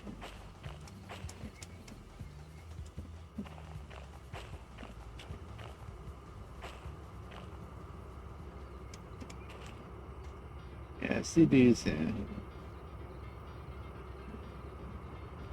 Yeah, pretty much. I think they've mostly died out because, well, it just depends on how much of a connoisseur of music you are and how much you care about having physical copies. So with people that are fully into the digital age, CDs have died out because they don't care about anything physical. You know, CDs, cassettes, records, anything. But for people that are going for quality over quantity, then they're going to want records, probably. Because records can still have the best sound quality out there. Still can't beat them for sound quality. But of course, for like portability and stuff, then you're going to want cassettes because, you know, who's got a record player? You can't play records in the car, for example. So, yeah. Yeah, physical copies are neat. I used to really like my records. I really did, but part of it was I was getting into the digital age, so I had my computer set up and whatnot, so I didn't need to mess around with the records. And when I moved here, I couldn't bring my nice big record player with me. I had a big hi-fi, and there was nowhere to put it. I couldn't bring it here, so that was a big bummer. It's shut down. And then I had the big thing of records I had still at the house that we came from. It's kind of a long story, but I thought I didn't do it for a second. I thought I didn't start it. I was scared for a split second. Okay, we made $51,000. Okay, that was. I don't care if it took 2 hours. That was freaking worth it. Still have to think about whether or not we want to unload those. I might not bother with those actually, because we just made a lot of money, and that's going to be another like 2 hours. Well, not 2 hours. I don't have to dig out all the cars, but I'm going to have to break that up into 3 pieces just to get it up the hill and into the loading train. Oh, we'll sleep on it. But yeah. But yeah, I miss my records. And so I had these records in this big old like shoebox crate thing, this plastic crate in the old house that friends of mine were living at and stuff. And eventually they got sick and tired of seeing this crate, I guess. So they stuck it out the front porch and said, oh, you better come get your records because they're on the front porch now. And I did. I got them. And I said, I know, I'll put them in the garage. They'll be safe in the garage. It's not, wet, disgusting place like the cellar. It's not super hot like the attic. I'll put them in the garage. And then something happened in this house that has never happened since my grandparents bought it in '56 and probably will never happen again. It flooded out. We had a big flood with 4 feet of water around the whole house, probably 5 feet of water inside that freaking garage because it came in and just built up. I never charged that up. And let's see, how much money do we have? 53,000. Okay, we don't have as much as I thought we had. Still, that's pretty good. But yeah, the records were, long story short, because they were in that garage, and I was like, I know, I'll have it in a safe place, and it was not safe. We lost so much stuff with that flood because we had a lot of stuff from the old house that we moved to this house because we had to move here, and let me do a few more things because I'm not gonna be able to sleep till that yet. But yeah, so we had stuff here, we had stuff in the garage, we had stuff in the basement because it was the only place we could put it. We were trying to move stuff from a nice old big house into a two-family house that we were living in, half of, and it didn't go well. So yeah, we lost a lot with that, and out in the shed, uh, my sister and her at the time husband they're both artists, and they had a lot of artwork out in the shed. Her husband Adam had 4 big boxes of comic books, probably like $1,000 worth of comic books, probably out in that shed, and it flooded. And 2 of the boxes, the comics were really pretty badly wrecked, and then the other 2, because it was 2 boxes on top of 2 boxes, so the top 2 boxes were only somewhat wet or salvageable. I spent like a week with those comic books, hanging them out on the clothesline. I had more clotheslines inside the house with the comic books, trying to dry them out. And it depended at the end of the day what kind of paper and ink they were made out of. Some of them, the pages were stuck together completely already, and it was just, one brick of paper and forget it completely destroyed. Other ones, you could flip through the pages carefully, shake them out a little bit, and then hang them up on the clothesline or something, and you could dry them out, and they would be kind of okay. Obviously, still water damaged and probably not worth much of anything anymore, but you could still look through them and read them and stuff and show your kids someday, hey, this is what comic books used to look like, you know? But yeah, that really sucked.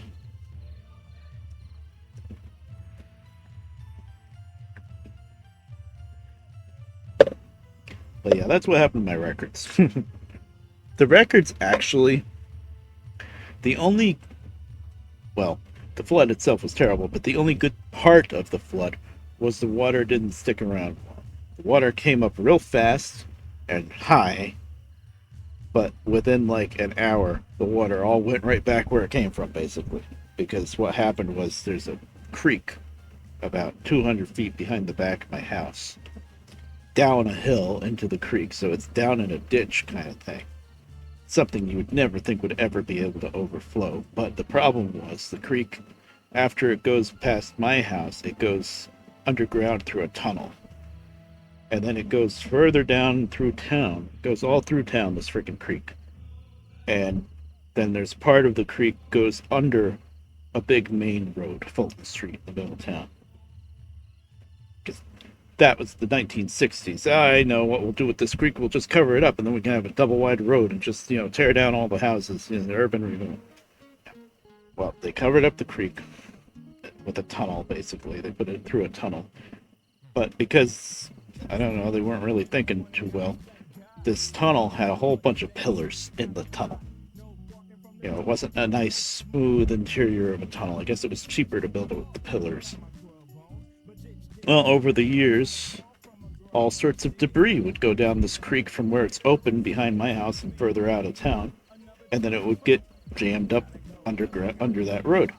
So when we got Hurricane Irene, and we got like, I don't know, 15 plus inches of rain in like half a day. It was a crazy amount of rain. I don't know how many inches it was. It might not have even been that much, but it was a crazy amount of rain in a very short period of time. That stupid brook, where it was all partially plugged for probably 20 years and nobody knew it because there was never enough water for it to care, basically. That brook plugged up there, and so what happened was it was already at full capacity, the water rushing, but it was still going through the tunnel under the road. And I think if it stayed at that way, it would have been full here and maybe a little bit overflowed, but it wouldn't have flooded everybody out. But then what happened? And there was also the road that the creek goes under. The water was also backing up past where it first goes under the road. It blew out on top of the road, so the top of the Fulton Street was basically a river. It looked like a river going through town, but it was the road. And then we had very not smart people deciding that they should be driving through the river. I remember one car I saw, because there were people on either side of this big road looking at it, taking pictures, phone video and stuff like that. And then we'd see this one lady in a car just trying to drive down the road like there was nothing wrong. And everybody was yelling at her, "Get out of the water, you dumb..." And she made it. She actually made it down a couple blocks before she finally turned off the road. I mean, some people are just like that with driving. They're like, that's the road. I need to drive on that road. I don't care what's wrong with the road. I'm going to drive on that road. There's so many other roads, left and right. Go a different way. So anyway, but there was another car, a Jeep. This person thought they were hot stuff because they're at a Jeep Cherokee.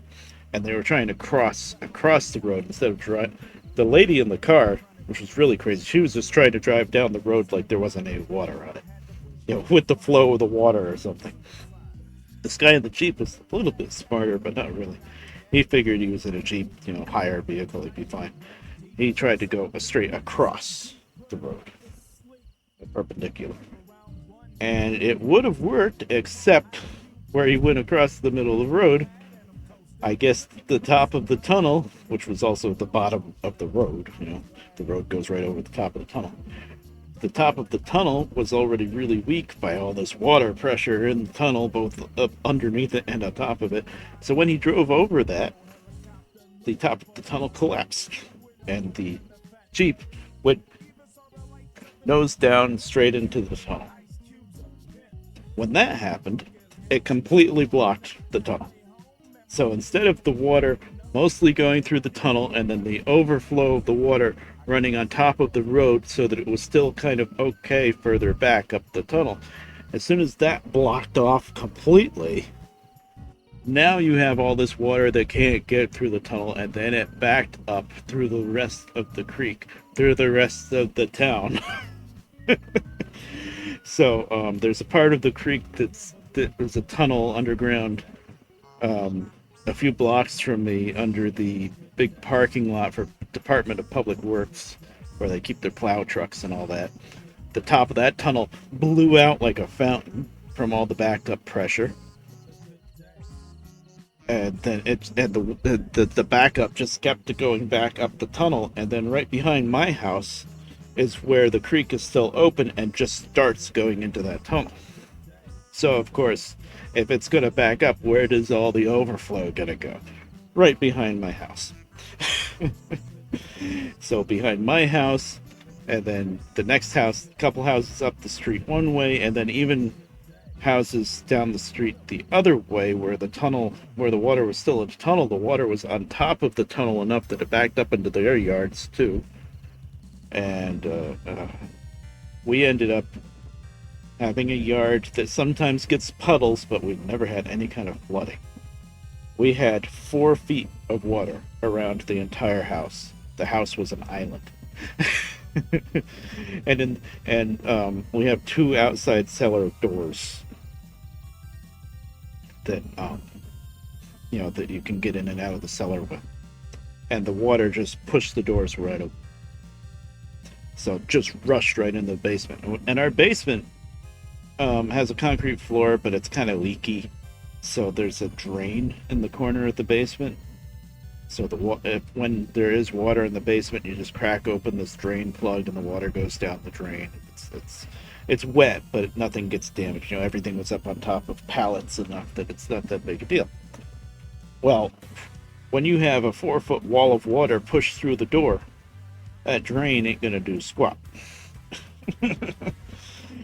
And yeah, we had like 4 feet of water in the basement, so completely destroyed this 2-family house. So it had two furnaces, 2 hot water heaters, destroyed them all. The only thing that survived was washer dryer. FEMA had to step in, and it was a whole big fiasco. The city of Middletown got sued, I think, by the feds because there was no preparation done. For like 3-4 days at least, there was a hurricane coming up the coast. I know we don't get hit with hurricanes too often, but still, there was a lot of warning, and all they had to do was go into that tunnel and clean it out a bit. And other parts, the tunnel behind my house is technically kind of different than the tunnel that was under Fulton Street, so it was a big mess. And then the part of the tunnel behind my house, the FEMA people were asking the city of Middletown, so what do you do with this tunnel? How do you maintain it and stuff? And you know what the city of Middletown people did? They said, oh, we didn't even know this was here. Major creek that drained. The reason why the creek was flooded so far, not obviously all the rain, but it's the runoff from 3 different reservoirs out of town. So if those reservoirs are all full and overflowing, they all overflow into this creek. And also Lake Pocatello had a shoddy earthen dam that drains into the creek, and that dam gave way, so that's even more water. But still, if the tunnel under Fulton Street was relatively well maintained and didn't collapse, like, I don't know, maybe if we closed off the roads so that some idiot in a Jeep couldn't try to drive over it and break through the tunnel, if that didn't happen, it would have still been flooding in some places. There were other places that flooded a lot too, but the part behind my house especially it would have, the water would have been high in the creek and maybe it started coming up the hill, but it wouldn't have been able to backflow so much to overflow over the hill and into people's houses. Because this whole creek is down a bank. It's down deep. Because they designed it that way so that it wouldn't back up and overflow into people's houses. But, yeah, it did. Anyway, the whole point of this tangent was after the flood was over, and so the water came up, flooded everybody out for like maybe, it was pretty quick. It was like an hour. Everything was flooded out, and then as soon as the stress on the tunnel cleared out more, and maybe they might have hooked a cable on that truck and the Jeep and yanked it out of the hole. Whatever. As soon as the water could flow better, I think that's what happened, because all of a sudden the water just straight back, just drained right back to that creek fast. Like down the street from me, somebody had a bunch of nice gardens that had the water up in their backyard. The water went back to the creek so fast that it bored holes through the ground going back to the creek. And then they had to have the city come in, and they had like blacktop fill or something, and they filled up all these holes, gravel,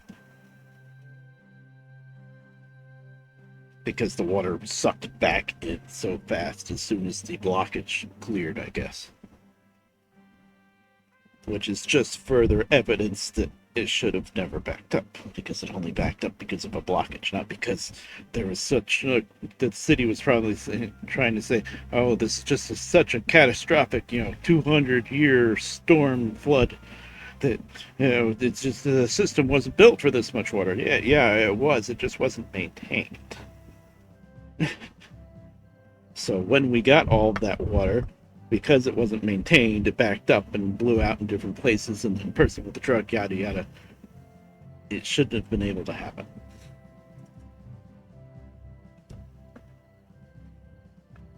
Yeah, you won't get hurricanes. Well, by the time the hurricane hit us, this was Hurricane Irene. This was a really rare track for a hurricane, because usually hurricanes will either hit Florida, Carolinas, that kind of thing, or they'll scrape along the coast and just keep going up the coast and weaken because the water gets colder and colder the further north you go. And they'll just scrape up the coast and turn right and go out to the sea. Irene, somehow, this is very rare, but it does happen. Irene went up the coast, and when it got around to the New York City area, turned to the left and went straight into New York.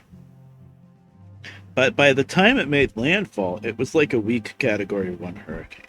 And for us, as far as officially for FEMA and stuff, it was classified as Tropical Storm Irene. Because technically by the time it got to us, it was a tropical storm. We're inland from New York City, a couple hours. Okay, now I should be able to sleep through the night. Yeah. So, for whatever legal reasons, they say, oh, tropical storm Irene. Well, whatever. When it was hitting, it was called Hurricane Irene. But anyway, the wind and stuff wasn't crazy bad. We did lose power for a few hours, but there wasn't crazy amounts of trees down and stuff like that. The normal wind side part of hurricanes, that wasn't too bad. It was just so much rain concentrated. I want to say it was concentrated over a short period of time, but then I think also it rained for a whole day. So, but the heaviest part was concentrated over one spot, one part of time, and so yeah, it was bad. And then 2 weeks after that, there was Tropical Storm Lee, Lee, which was never a hurricane, so it was much weaker to start with. And I think we were only getting remnants of that, it hit down in Carolinas or something, and we were getting remnants of it. But everyone was freaking out because we just had this giant flood, and we're like, oh no, we're getting another one. But that wasn't too bad. We didn't get another flood, at least. Oh, hey, Missouri Pacific. These are the ones that people are wanting to be blue. I'll think about it. Because I made the tank car blue. That's why everybody's like, we'll make the rest of them blue. Like, it's not that easy. But anyway, yeah. But with Lee, the water level down at the brook, because I went down there and watched it, it came up to like the top of the wall of the brook, but it didn't come up over the hill and up into our yards. And honestly, with her Irene, the one that did back up into the house, that's what it should have done. It should have gotten up to the top of the wall of the brook and maybe up to the up partially up the hill, but it shouldn't have been enough water to back up all the way and over the hill and into the house. But yeah, it was a mess. We lost a lot. And the funniest part was at the time, the house that we moved here from, like we had, for a while, we had different tenants renting rooms in that house because it was the only way we could pay the mortgage. That's why we moved here, because we couldn't afford the mortgage. We had to rent out more rooms in order to pay the mortgage every month. And then, but it's, you know, City of Middletown didn't like that very much, and eventually City of Middletown condemned the house. There wasn't anything wrong with the house. They condemned it because there were too many people in the house, and it's like, it's not a freaking drug den or anything. There's no there hasn't even been any police activity in the house or anything, but okay, condemn the house. When they condemned the house, we gave up on it. We're like, okay, foreclose on it. We told the bank, we can't afford it. There's no way we can afford this mortgage. We're not going to try to move back into it. Condemn the city condemned it. Foreclose on the house. Take it away, please. It took 7 years, and I don't know how many different mortgage companies that it kept getting traded off to before the house was finally foreclosed. And then somebody else could come in and, you know, buy it for a song probably. But they had to refurbish most of the house because it had been empty for 7 years. So when a house is empty with no heat on or anything, it gets ruined.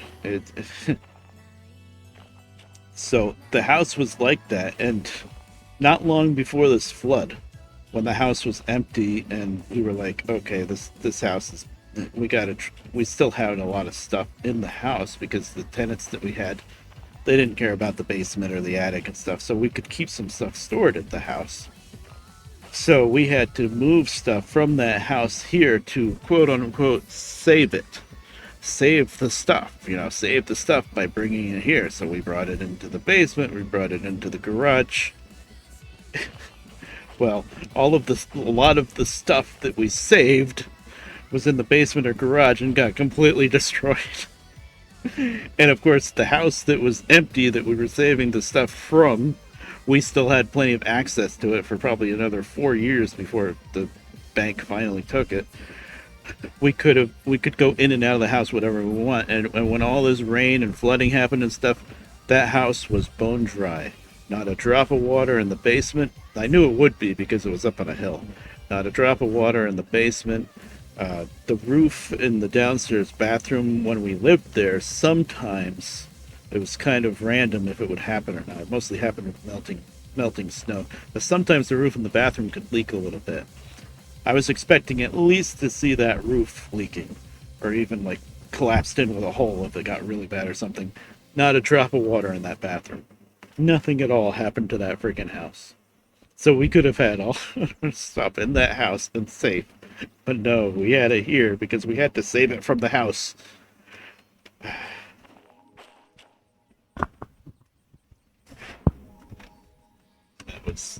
That was the thing. But anyway, I'm just looking at the clock. It is 12 o'clock.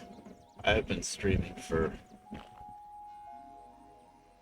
almost 4 hours. I have $53,000 and I have $53,000 and I bought concurrent too, right? Gabbing so much I'm not even keeping track of what I'm doing.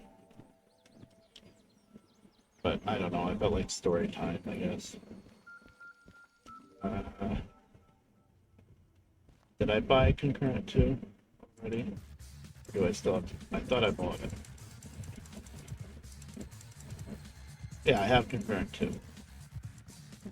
Wow, so all we don't have is Hazmat 123, Military 123, and the big steam engine. MU, which I'm probably never going to get. The D6, the big diesel, which we'll probably never get. Because I never ran the big diesel that much. DH4 I might get. Just because I've never used it. So, we're doing pretty good. I don't think I'm going to try this unload. 1,200 tons. It's worth $44,000, which is really good, but I'm going to have to break this up. I know I'm not going to try it now, but I'm thinking next time. I'd have to break it up into 3 pieces in order to be able to break it, to bring it down that hill, throw the switch, and shove it back up to the loading track. Which I break it into 3 pieces, and I have to do it in a way that I keep everything in the same order, so that after I unload all the cars will be in the right order so that the instructions make sense, you know, where it says put these cars on this track, these cars on that track. If I scramble up the order, getting the cars onto the loading track, then when I unload them and try to put them away, the directions aren't going to make sense. And I'm going to have to go through every single car with the numbers and say, okay, this one has to go here, this one has to go there. That's going to suck.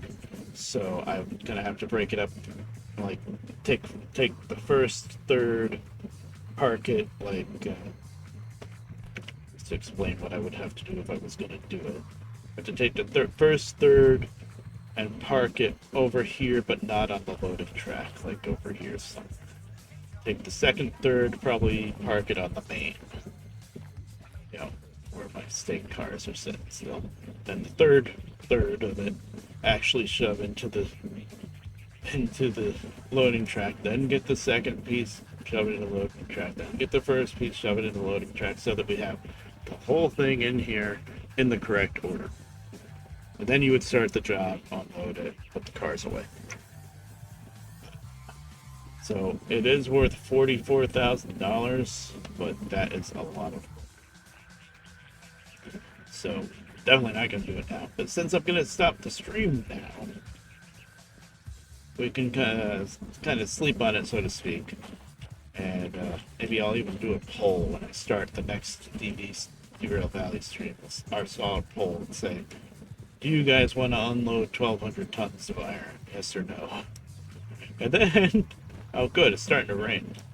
And then we'll have this string of flat cars, which has been very patiently sitting here for almost this whole stream.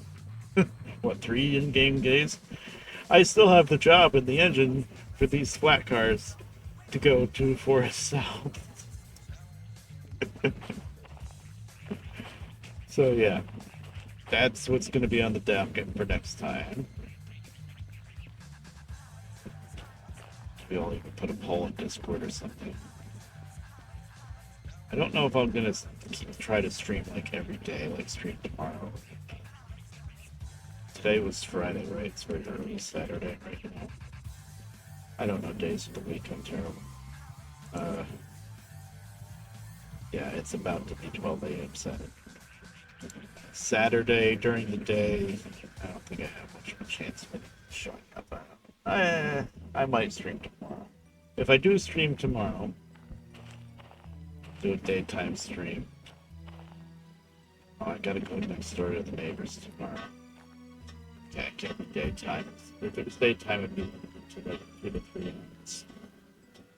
If I do it tomorrow, it'll be nighttime again. Or I might do Sunday during the day. We'll see. Next stream, though, I don't think we need Derail Valley again, because I gotta try to mix it up. Do one stream Derail Valley, one stream something else. I gotta set up the wheel again and do ATS, probably. Or maybe even one of the older games, like Hard Truck 2, but done much with that. I don't know if that game still works. I haven't touched it in a year and a half, probably. And it should. But anywho, I'm gonna stop streaming now. Going for a long time, talking for a long time. Throat's not really up to the task just yet. Not used to it yet. Well, I mean, it's been almost 4 hours. Let me get the Ostros.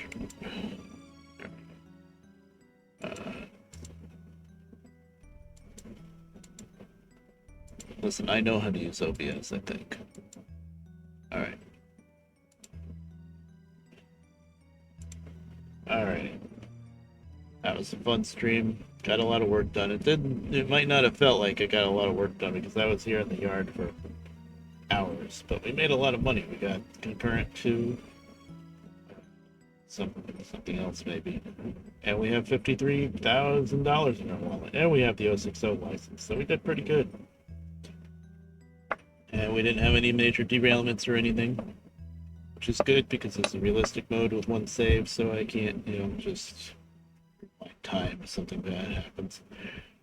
So next time we'll get back on the road and hopefully find an 060 somewhere to steal and play with Steam. That'd be fun. Anywho, I'll see you guys around later. Bye.